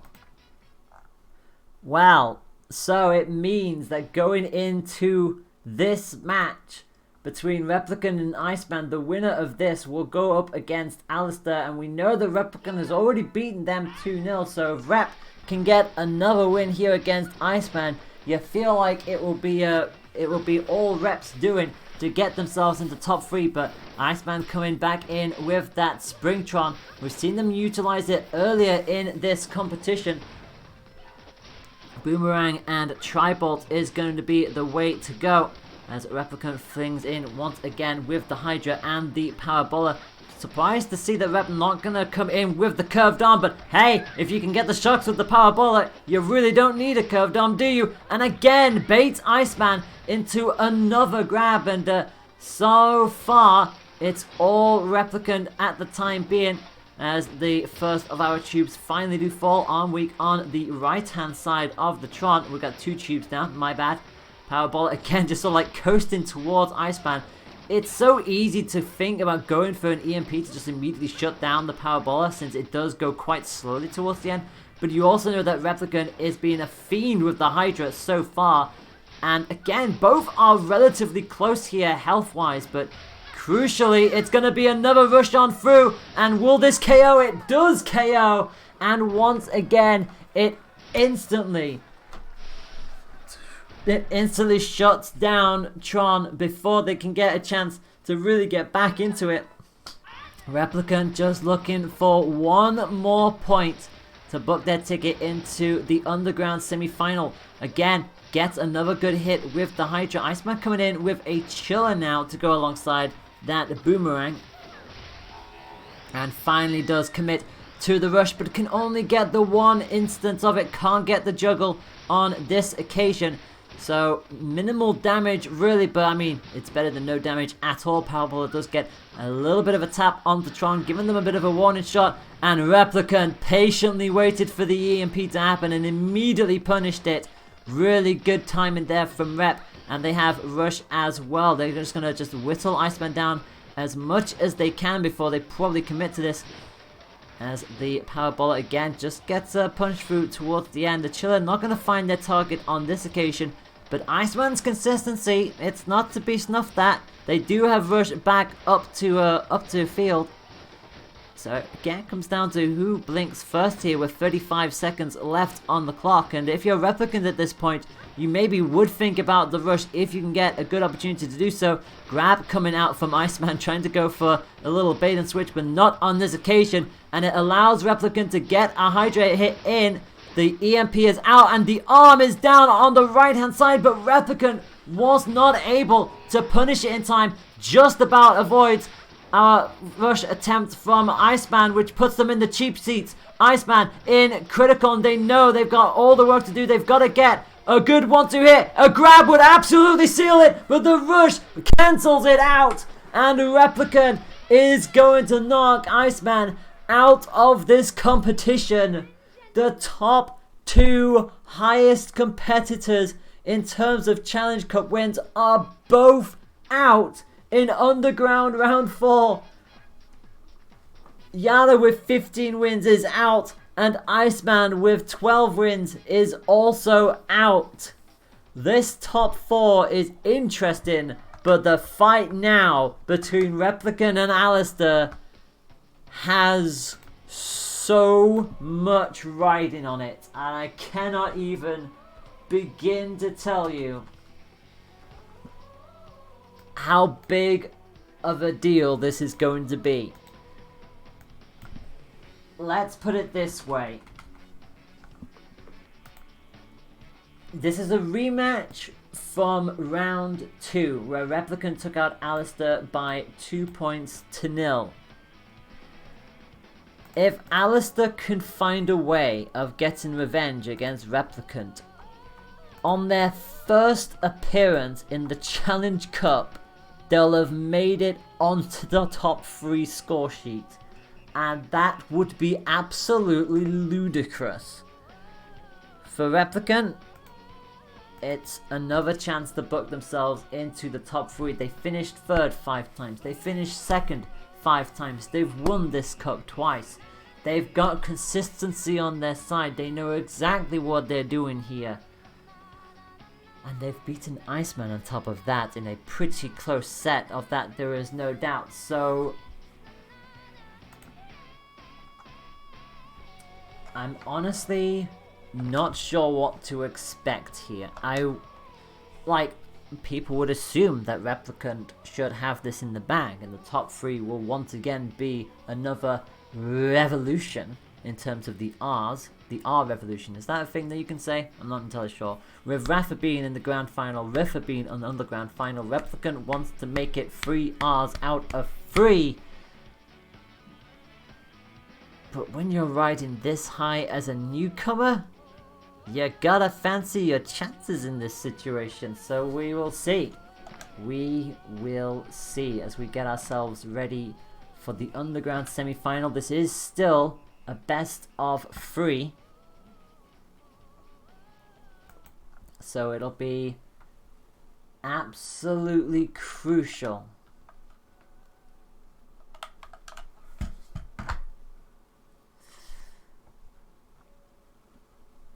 what both of these players do from here on out. It promises to be an exciting finish. And this, I say an exciting finish, this isn't even the last match of the stream. We've still got our 2 best of 5s, potentially even 3, depending on how the grand final itself goes, still to come. So I hope you're all sitting comfortably. This is a rematch from the round 2 from earlier on in this tournament. That went in the favour of Replicant, 2 points to 0. We'll see if Alistair is able to get a little bit of revenge here. I mean, we also know that lag has been an issue in their matches so far, but credit where credit's due. They've still been playing to the best of their abilities and certainly been springing some surprises all the way down the field. So, expect the unexpected is all we're going to say. It looks like we'll be going to Mausoleum to start. Replicant will be on the left of your screen, and Alistair is coming in with a completely change of pace. They're coming in with a coil on this occasion. Will this be the answer that they need to take on Replicant? I mean, having said that, Iceman used coil and it wasn't quite as effective as they'd like it to be. So we'll see if that ends up being the case here. Replicant with Lola does get caught by the roaster, and obviously Alistair gets the chance of 2 of their respective arms. I mean, it'll be 3, whatever happens. It's the roaster on both arms. Does get caught by the grab. And Replicant comes in with Tri-Bolt and Parabola.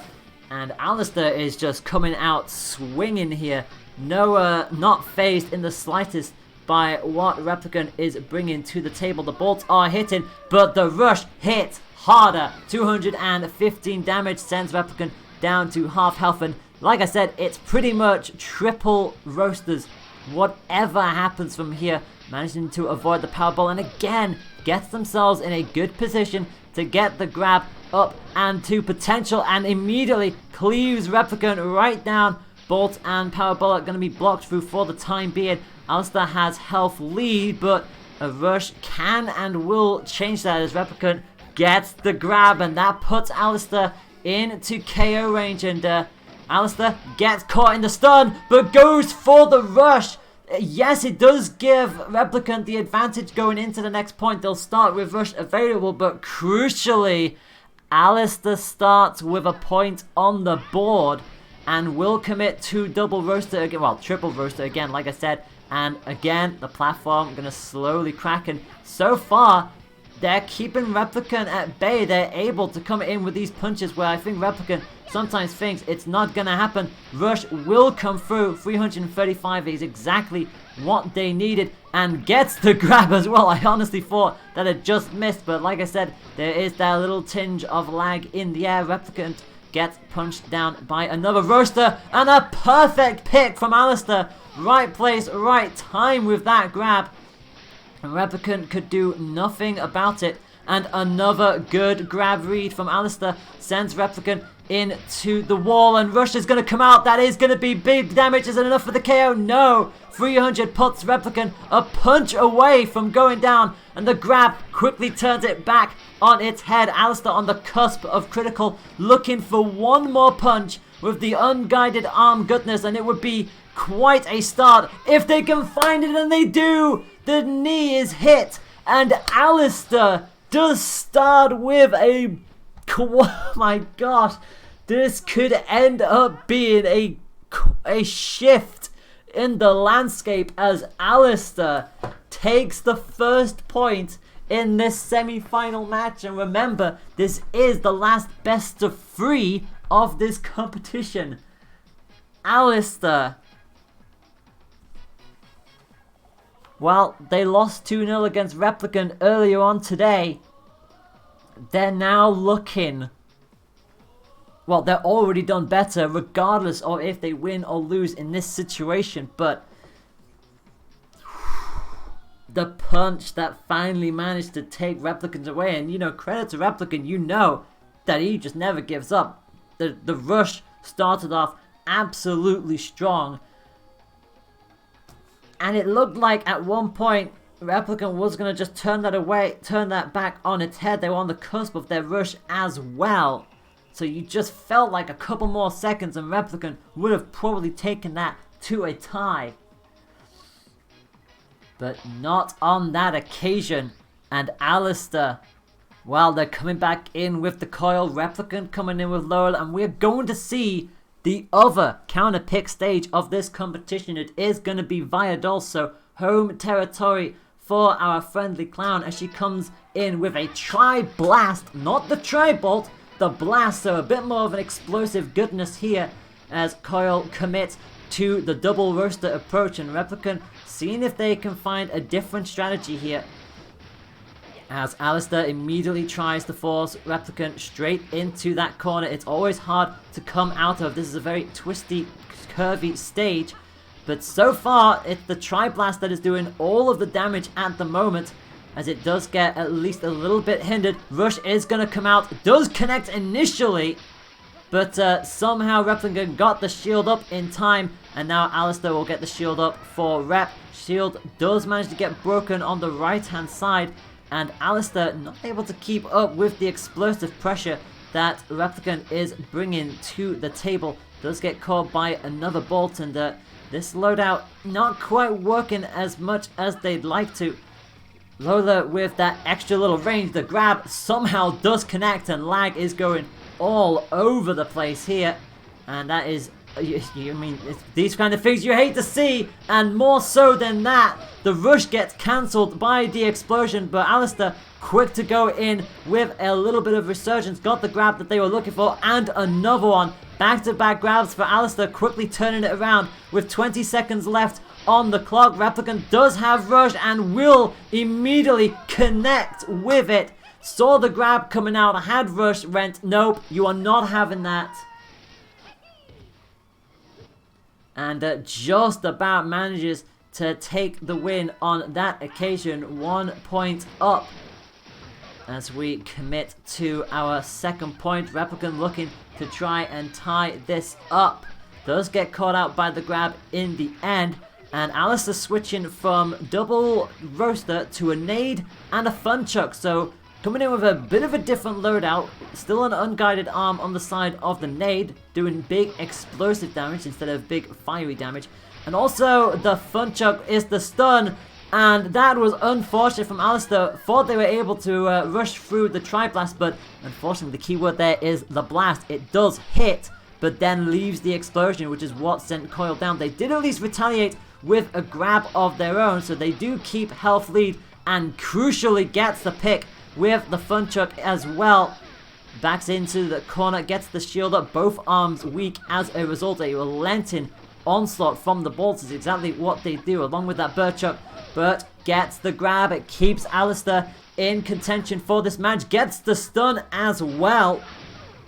And also forces the self-destruct on the side of Rep, and comes in with another quick 1-2.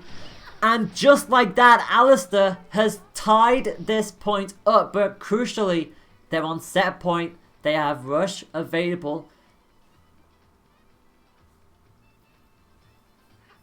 And how in the world is this going to play out? Tri-Blast is going to stay in for Replicant, but Rush is going to come out, and no explosion is going to deny them on this occasion.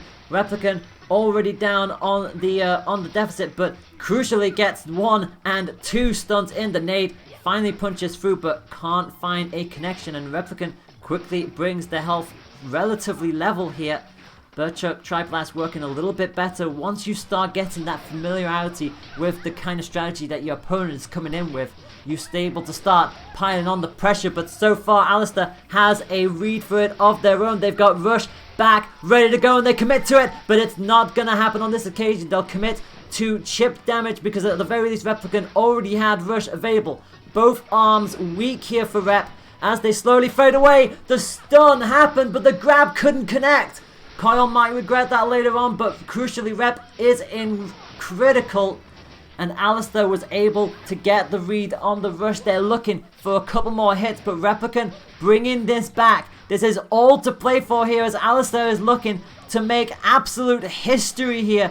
Rush is available, 25 seconds on the clock. They're bringing it in. The stun happens, and Alistair on their on the first time of asking. I mean, we'll see what that does. There's currently a lag dispute happening in Discord, so we might reset this. There is a lag dispute currently happening in the Discord, so I don't know if this match will stand. We're waiting to reach a verdict. We're waiting to reach a verdict in the Discord to see what will happen here, but this is essentially the VAR segment. We're just going to see if that second match is going to get reset or if that match will stand.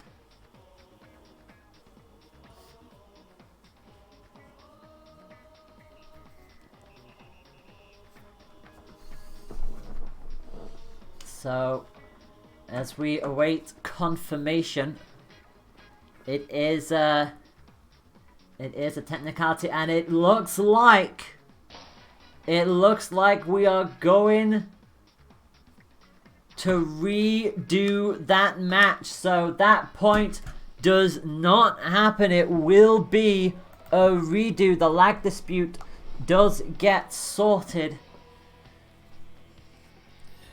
And what will basically be happening is that both players will be disbanding the lobby and restarting their systems. And they will recreate the lobby. It will remain as 1-0 in the favor of Alistair. But crucially, The best of 3 is not over. We will be redoing the second match. And it will be on Viadolz. There will be no character switches, no arm switches. They'll commit to what they were playing as.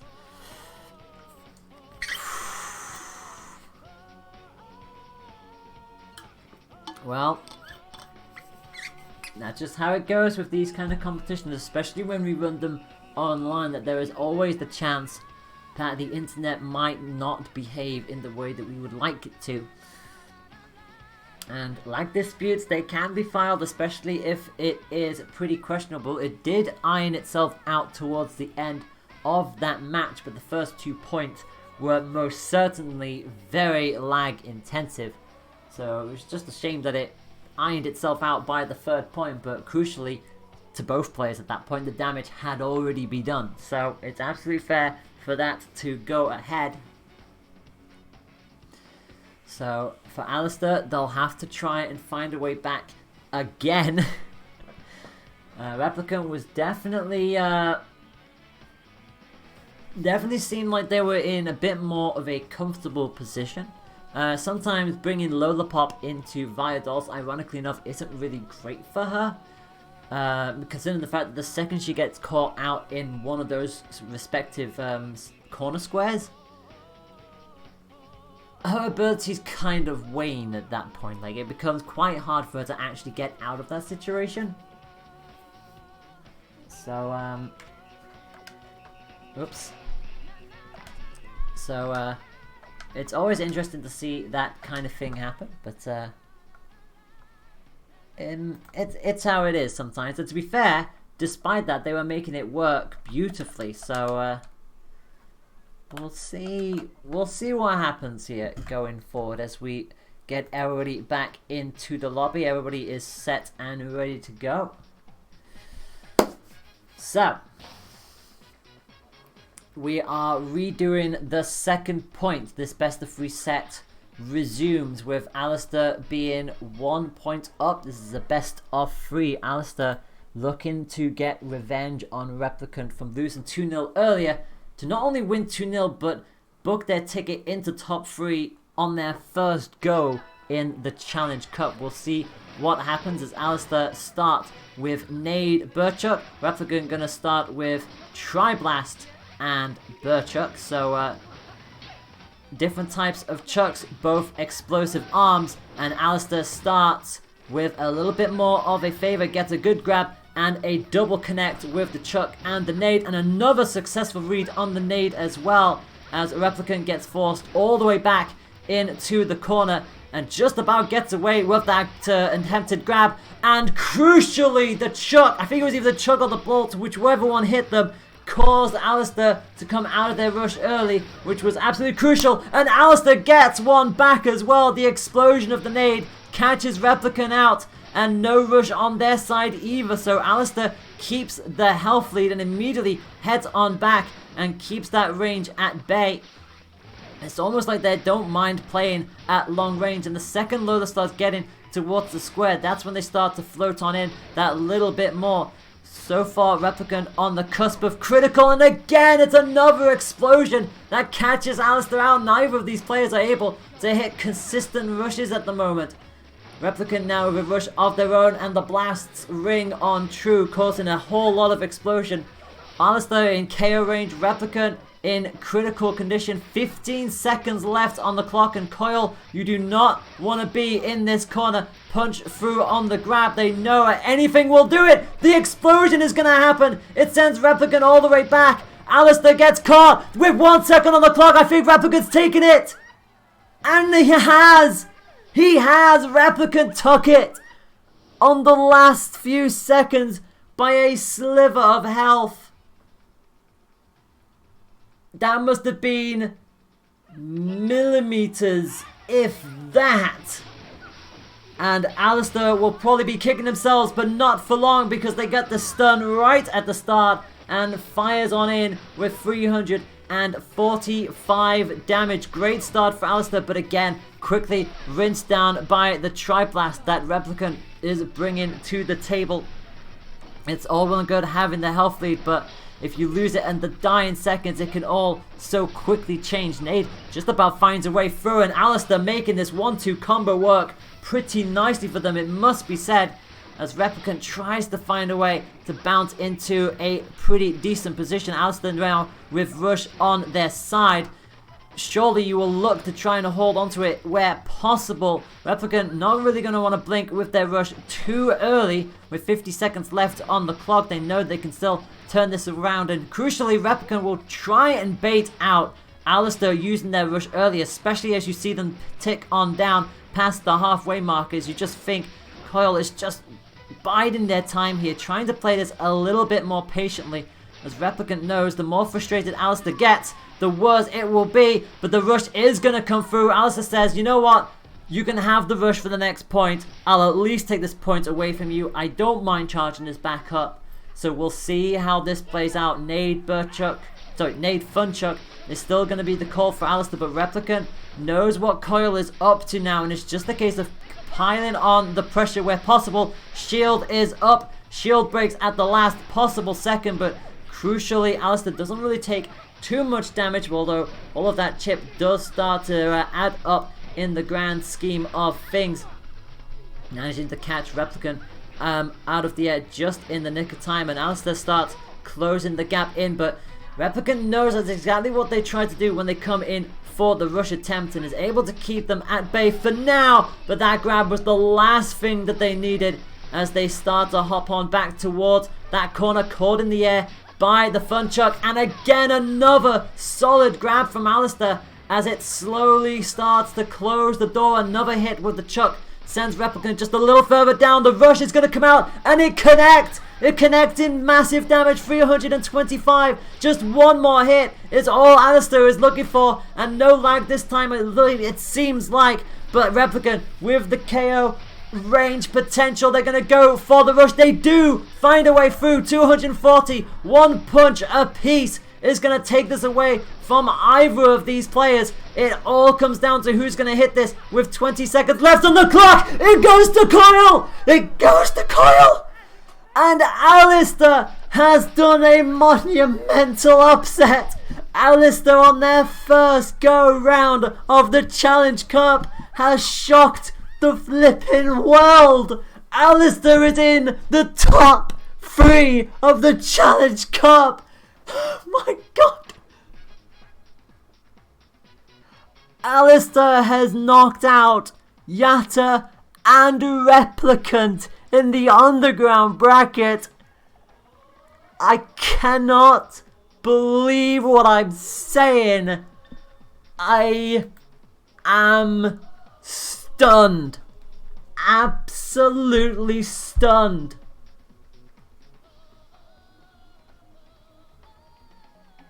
This is one of the most extraordinary things I've seen in the Challenge Cup for quite some time. I am all for the underdog story, but this has came out of nowhere. And it means, and I can barely believe I'm about to say this, but the underground final is going to be contested between newcomer Alistair and Riffa for a place in the grand final.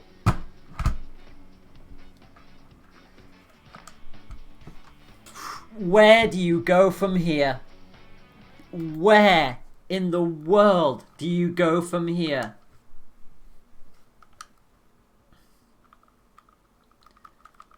When you know full well that, hypothetically speaking, Riffa has the advantage here, because this is Riffa we're talking about, but Alistair has beaten a lot of very good players today, and I don't think anybody had on their arms bingo cards, if we want to call them that, of a brand newcomer to the cup taking out the individual with the most amount of cup wins and a player who has been incredibly consistent so far. But that is how it is as we head into the Underground final. Riffer as Masango, Alistair as Coil. Remember, it's best of 5s from here on out as Alistair commits to triple roaster essentially and gets the grab on Masango as well and immediately forces Riffer into the hot pocket, and they are just wailing on Riffer right now. Masango,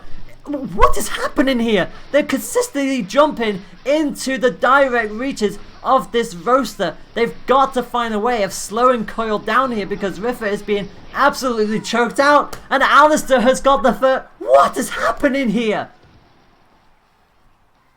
Alistair has the first point and Riffer wants nothing to do with that. Immediately fires in with the Biffler but gets caught with the rush. They're caught with the rush and Riffer going straight back down. They've got rush available and finally get the smoke screen up and deployed on Alistair's side. 265 damage. It brings them right back into contention, but that was not the start that Riffer was probably expecting and gets caught with a monumental long range grab. Alistair is not afraid to go for these grabs, and I think it's catching so many people by surprise, and if it's catching Riffer out, then you know it's working, and Alistair says, you know what, I could do that too. Gets the blind up with the Bifflers. That is what it is designed to do. Coil can't predict what they can't see, and the grab coming straight out, and that was a definite lagged out start, but Riffer just about getting away with it, but does find themselves back in sight of that hot pocket. You don't want to be there, my friend. Of that there is no doubt. Alistair commits to the rush, but so too does Riffer, and Riffer gets the better of it and immediately comes back forward.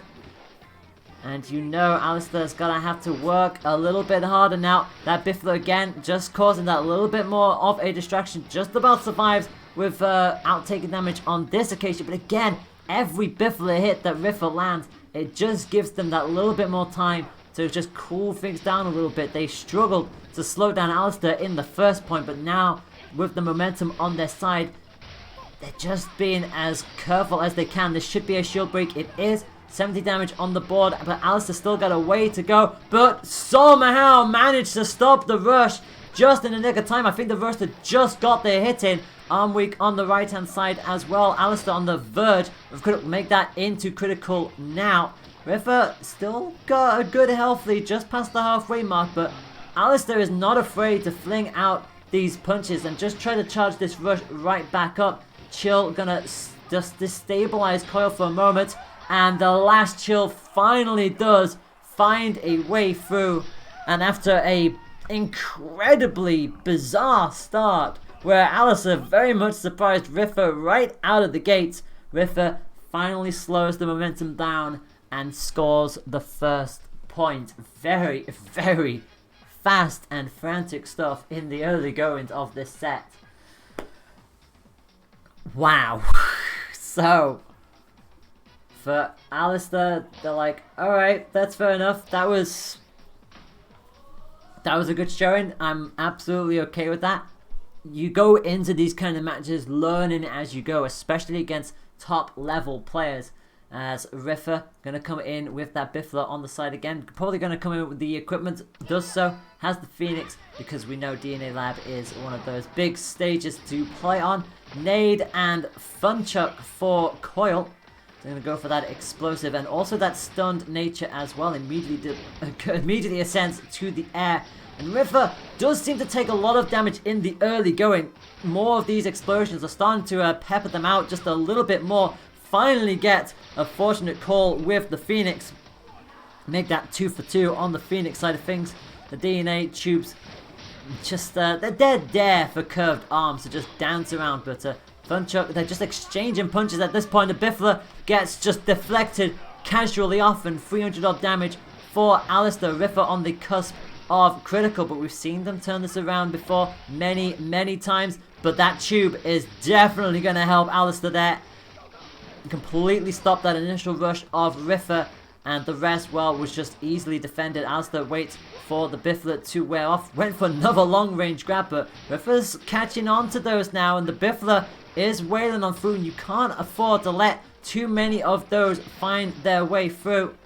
Especially with Alistair being on 1 HP pretty much. Does get the knockback, but crucially it is not going to be enough to get the connection. It was just unfortunate. It was just out of range. They got the stun, but it just wasn't close enough to get the hit. Having said that though, with 10 seconds left on the clock, Riffa does not want to throw away this point, and they're just blocking for dear life. Goes for the rush, baited it out. They were waiting for Coil to go for the grab and just went, you know what, I'm going to just rush through this. So Alistair has half of their bar charged. So we'll see what they come up with. They're going to commit to double roaster again.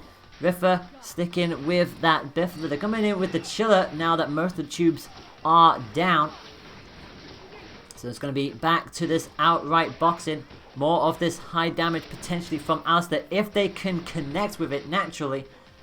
And in the early goings, Alistair is going to get rush available, but it all comes down to how Riffa is able to deflect this, but they're stuck in that corner and they've got nowhere to go. 320 damage, good rush from Alistair, but Riffa will now have a rush of their own to potentially play around with. Biffler does get the blind up yet again, and that is going to be a successful pulse through, but Alistair crucially gets the shield up. Does not allow Riffa to get any additional damage on the cards on this occasion. So health relatively level here, but a roaster hit like that can quickly turn things around. Grab just about denied. Riffa is very much wise to those grabs at this point. Just curving away every now and then, as well as the mask comes up for Riffa. Just gives them that extra more speed, that extra mobility. Rush is going to come out, but they are caught. They're caught just at the last. 135. It's certainly better than nothing. I think Alistair probably thought that that was probably going to be gone there,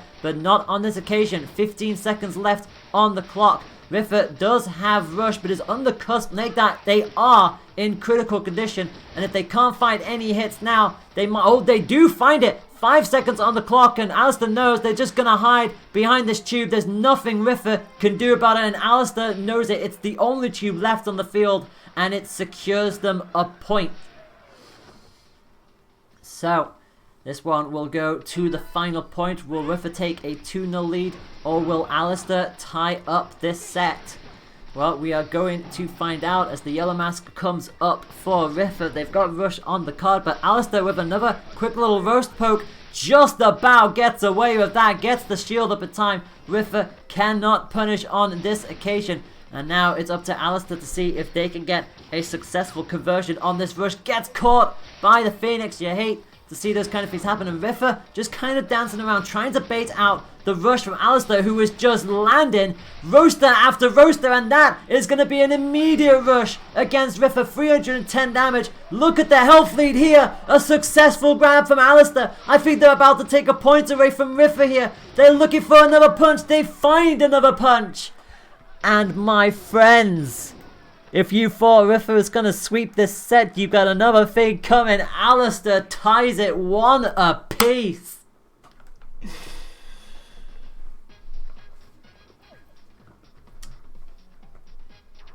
Wow.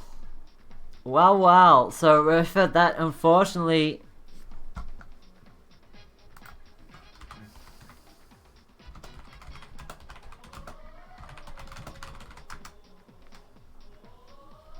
And I think it's slowly dawning on Alistair what is currently happening. That they have a potential to really cause... Well, I mean, they've caused some upsets already, but... this could top the lot. It's still early days. It is still match number 3. Remember, this is best of 5. No tiebreaker just yet. I say not just yet. That could still change as Rafa relaxes on the top step, watching on this competition unfold. I'm going to see what either of these two are able to pull off, but it slowly went away from Riffa there, and it all turned on that penultimate point where they were so close to being able to maybe tip off and get that little extra damage, but there was only one tube left, and Alistair made absolute full use of that tube, just stayed behind it for the entire time, and Riffa realized they weren't going to be able to commit to that because it was just essentially playing Ring Around the Rosies.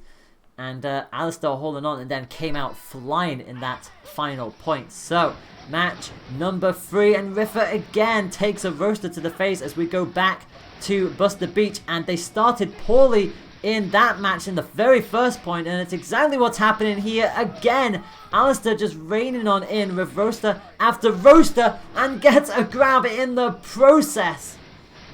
And it's flinging Riffa all over the place. Riffa just can't seem to get a hit in with the Chiller or the Phoenix.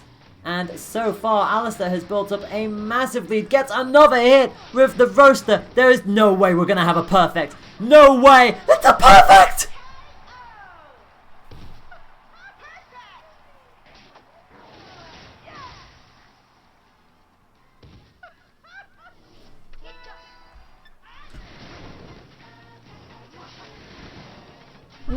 What? That was a perfect? Are you absolutely kidding me? Against Riffa of all people. Alistair finally gets hit by the Megawatt. It's an inspired choice for Riffa to come out with, but in all fairness, it will stop every punch that Alistair does throw if it does make connection.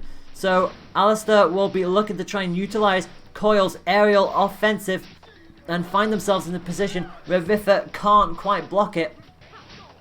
And so far, nails with not one, but 2 grabs in succession as Riffa watches their health lead immediately dissipate. That's 3 in a row for grabs. Finally, that one misses, but Riffa suddenly went from having a monumental health lead to all the way back down and flushes out the Megawatt. And my goodness me, they're a punch or a grab away from potentially taking this right away from Riffa. They do have rush available. They know they have to try and KO here. Otherwise, this is going to go away from them. And the rush does come out. And Alistair has to do this the hard way. They'll have to come back in with another point. But crucially, Riffa keeps their chances alive. They had to do that because Alistair was on the brink of just snatching that away from them. Grab not going to reach them on this occasion as Riffa starts down in the hot pocket. Gets another chill in with the charged up Chiller. And crucially, the Megawatt is causing a lot more movement from Alistair. Of that, there is no doubt. And Alistair knows the threat that that Megawatt does possess, especially when it is charged. And so far, Riffa is up to scratch with this, but is gonna find a way through. Megawatt charge is gonna trump literally everything. And Riffa now starts with a full health lead. Look at that, half a bar in it. And Alistair just can't seem to get a punch in here. Finally does get some damage on the board. But Riffa knows that they have momentum on their side again. They found a way of slowing this set down. The first point always seems to go the way of Alistair, but Riffa is able to always bring it back right when it's needed to most, and does have rush on the side as well. Alistair not going to be too far away. Finally does get it, but it's not going to be quick enough for them. They're immediately going to drop another point, and Riffa is going to take the lead yet again. 2 points to 1. And despite scoring a perfect against Riffa, Riffa pulls it back to retake the lead. Oh my word. What is happening in this competition today? It's just... oh goodness me. It's been a wild ride from start to finish. Of that there is no doubt, and Riffa must have been fearing the worst when that perfect happened. But this is Riffa we're talking about. We've seen people get perfect before, and the opposition are able to somehow find a way of flinging back, and that was no exception. That Megawatt really proving to be a game changer in terms of what Riffa is bringing to the table. But Alistair is committed to the double roaster approach. They believe that they can find a way around the heaviest arm in the game, and so far they don't really get caught by the shock factor of it. It's really just the rush that is catching them off guard. But so far the roaster is going to hop into maximum damage, and also gets the grab yet again for Riffa as another grab comes up. That's 2 in succession, and Riffa immediately starts heading down a very dangerous slope. It's 3 grabs in a row for Alistair, and finally the trade is going to commit. but it's another double roaster approach, and Alistair will take the initiative in this point. Round 2 is coming up as the Chiller immediately finds a way through. There's the opposite of fire. It is a pretty chilled glove. Rushing just underneath the water. It just went sailing past Coil's head. And the rush is going to come out for Alistair. Rush now on the side of Riffa.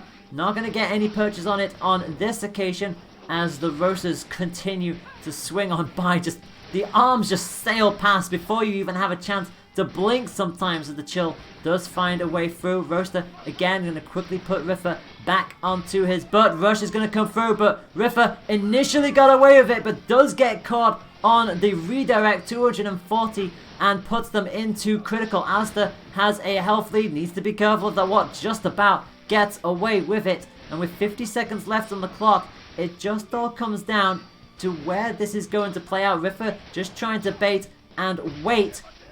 Rush is going to come out. Alistair is just going to shield through the entirety of it. Just waits for Riffa to come through. Lag is definitely coming out of that. There is no doubt there is a fair amount of lag on the field as the Watt just about sails right on through it. Rush comes out. Riffa going to get another block in. Tries to come back with the Megawatt. Just about again sails past. 20 seconds left on the clock. Alistair just can't find a way through. Finally gets a connection with the Roaster, and the grab will seal that point, but I feel like there will be a lag dispute on that, so we'll see how that plays out. But I feel like that might be another redo here.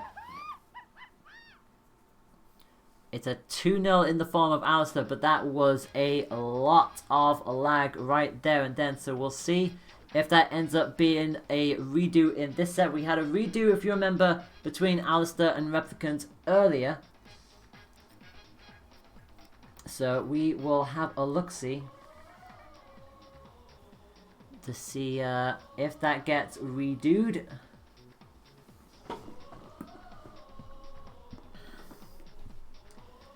And we'll see what both players have to say. Hang on a sec.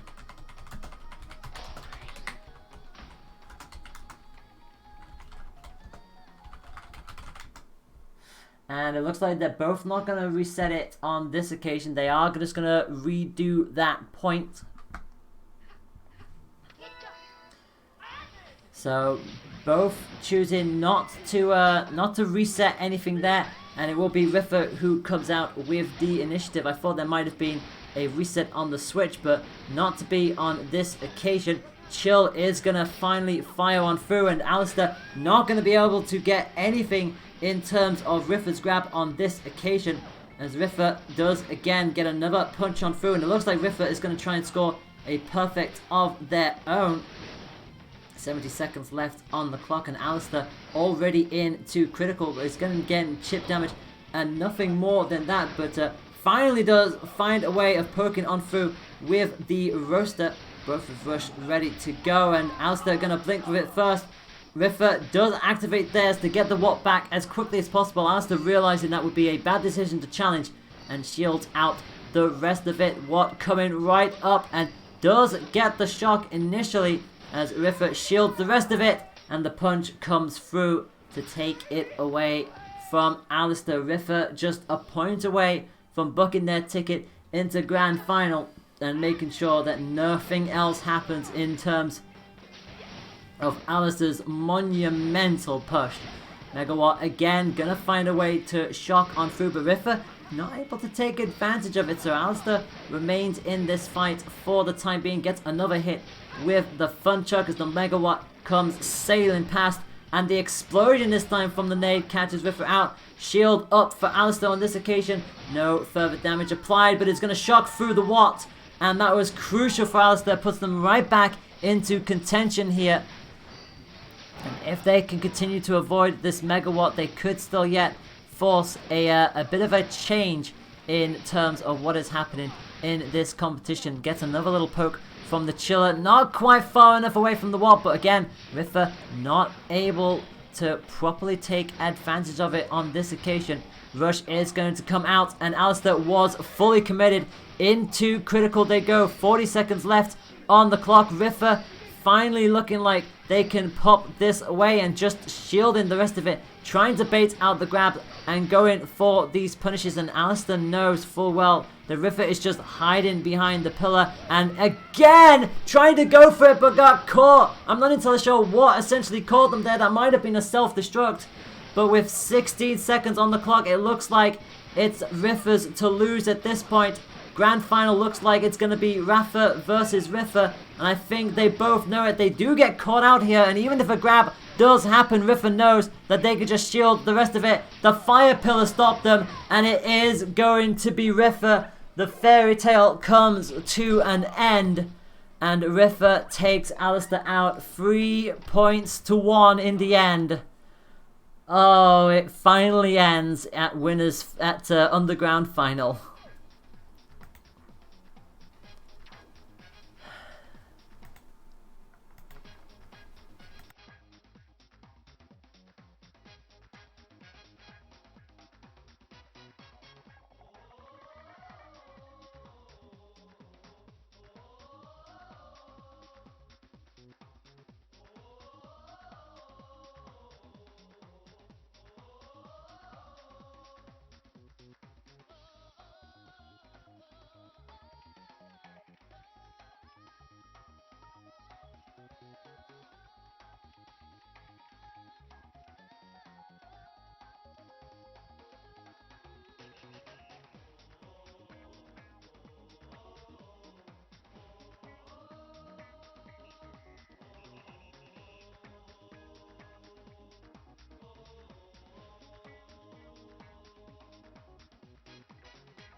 Okay, my friends. Alright, sorry again for the pause. It's been one of those days, it seems. But we are finally here at the grand final, and it is Riffa versus Rafa. We've seen this match a good number of times, and each time it seems to go a little bit differently. But we'll see what happens here. It'll either be Riffa going in for their 12th cup, or it will be Rafa taking away their 4th cup. If you've just joined us, you have missed one heck of a tournament so far, which saw a brand new entrant into the Challenge Cup make it all the way to the Underground Final, knocking out Yada and Replicant, and even taking a point against Riffa. But Riffa winning out 3-1 in the end. So Alistair will take 3rd on their first go, which, to be fair, is still an amazing feat in and of itself. But that was then, and this is now. And it's Riffa on the left, Rafa on the right as we head into our grand final. Both of a Watt in the pocket. Rafa is going to bring theirs up alongside that popper. Riffa coming in with the Phoenix and the Chiller as we go into sparring ring. It is our grand final, and fitting that it comes down to these two titans. Misango currently just baiting out Kid Cobra, but unfortunately the Megawatt gets in the shot right at the last second, and Riffa again always seems to be on the back foot on the initial point, and again getting caught out by the popper consistently.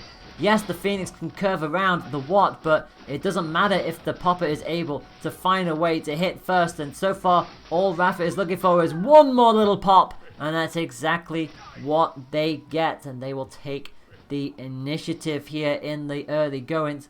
And Rifa says, alright, you want to play the Watt game? We are going to play the Watt game. And they're going to accompany that with a chiller. Immediately equipping the yellow mask and quickly picks Kid Cobra off of the ground. And comes in with the rush as well. But unfortunately cannot get the initiative and immediately holds back. As Rafa fires in with another popper hit. And again, just that 1-2 combo. It's such a devastating one, because if the popper does hit and the megawatt is close behind, you're getting hit with the watt no matter what happens. So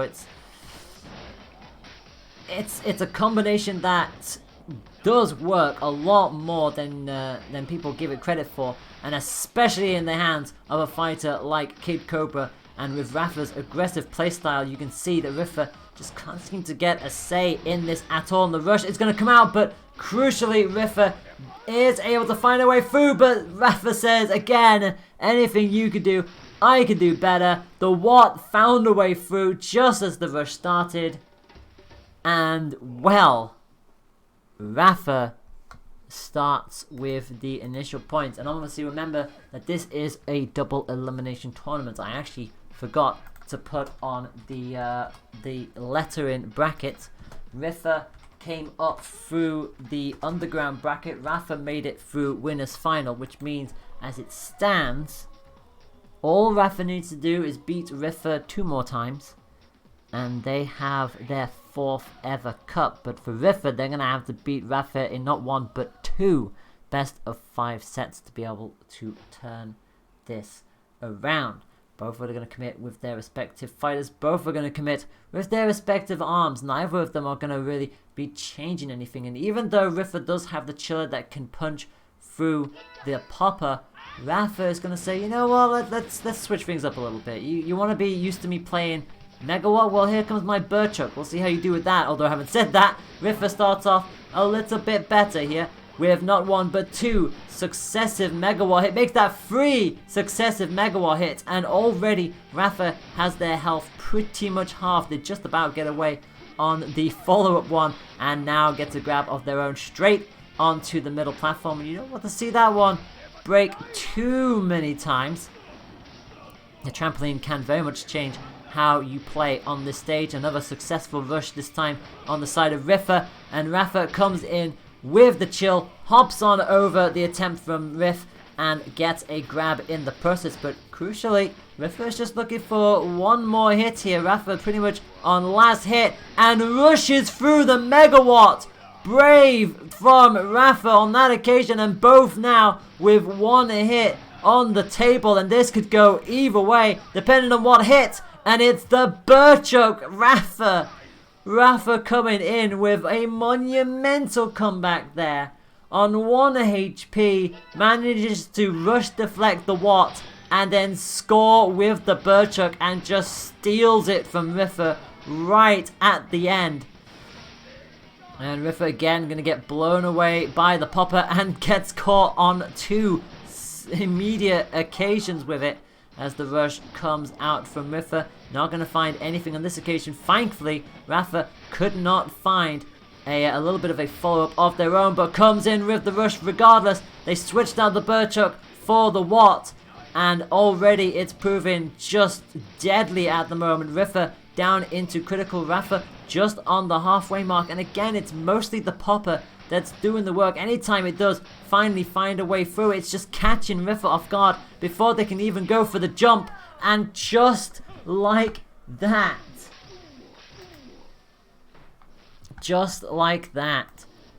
Rafa has a 2-0 lead in the grand final set. Rafa just needs 1 more win, and the 4th cup is theirs for the taking. It's all starting to crumble for Rafa here after having quite a hard matchup in that underground final. It looks like it's starting to catch up with them. And we are going to see what happens. It looks like we could be getting a Are we getting a lag dispute? Are we getting another lag dispute? I'm not entirely sure, but we could be. It would be the third time. In the last 3 sets that we might have another dispute.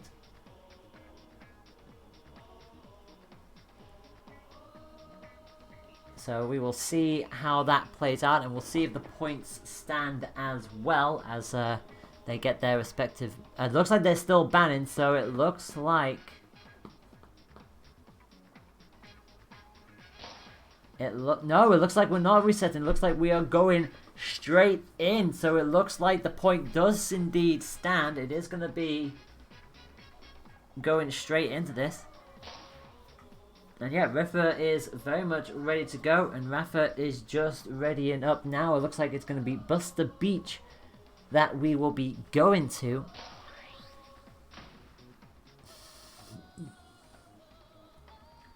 And here we go then. So, Misango versus Kid Cobra going into match number 3. Could this be the final match of the tournament for today? We will soon find out. Rifa is ready with the Biffler and the Chiller. Rafa coming back in with the Watt and the Popper.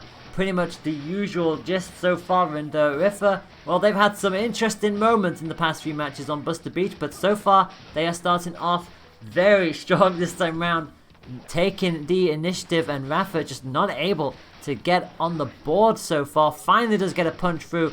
Again, look at all the damage already done, but so quickly it can turn around. A shock from the Megawatt, and the Popper was not far off, just following in with that combo. And both went for the rush, but crucially, it's the Watt that gets disabled first, and Rifa gets the better of it, but forced into the hot pocket. They're able to get the odd punch here and there, but Rafa is not afraid to just fling out the Megawatt to try and put that little bit more pressure in, but Biffler is a pretty quick arm, it must be said, and with that extra little totem that comes out every now and then, just use like an extra little buffer for Rifa. It gives them something else to hide behind, and the Biffler crucially comes on through and scores on the points. So Rifa is certainly not out of this yet, but they definitely need to keep this momentum going. Rafa isn't too far away from getting their rush up. They're going to drop the Megawatt. They try to go in for the initiative, but Rifa got the first point on the board on this occasion and immediately dons the yellow mask, and here comes the rush. Biffler will find its mark, but not able to juggle it on this occasion. Just the initial damage. It's at least better than nothing. Rush immediately going to deflect through everything. 320. Much better rush there for Rafa, and puts them right back in the driver's seat. And just look at how quick and mobile Kid Cobra is. Like, they're just able to just slide around just so quickly. And with the arm broken on the left hand side, they're able to just about get the punish off. It looked like Rifa was about to hold them off again, because this is Rifa we're talking about. He always seems to find a way.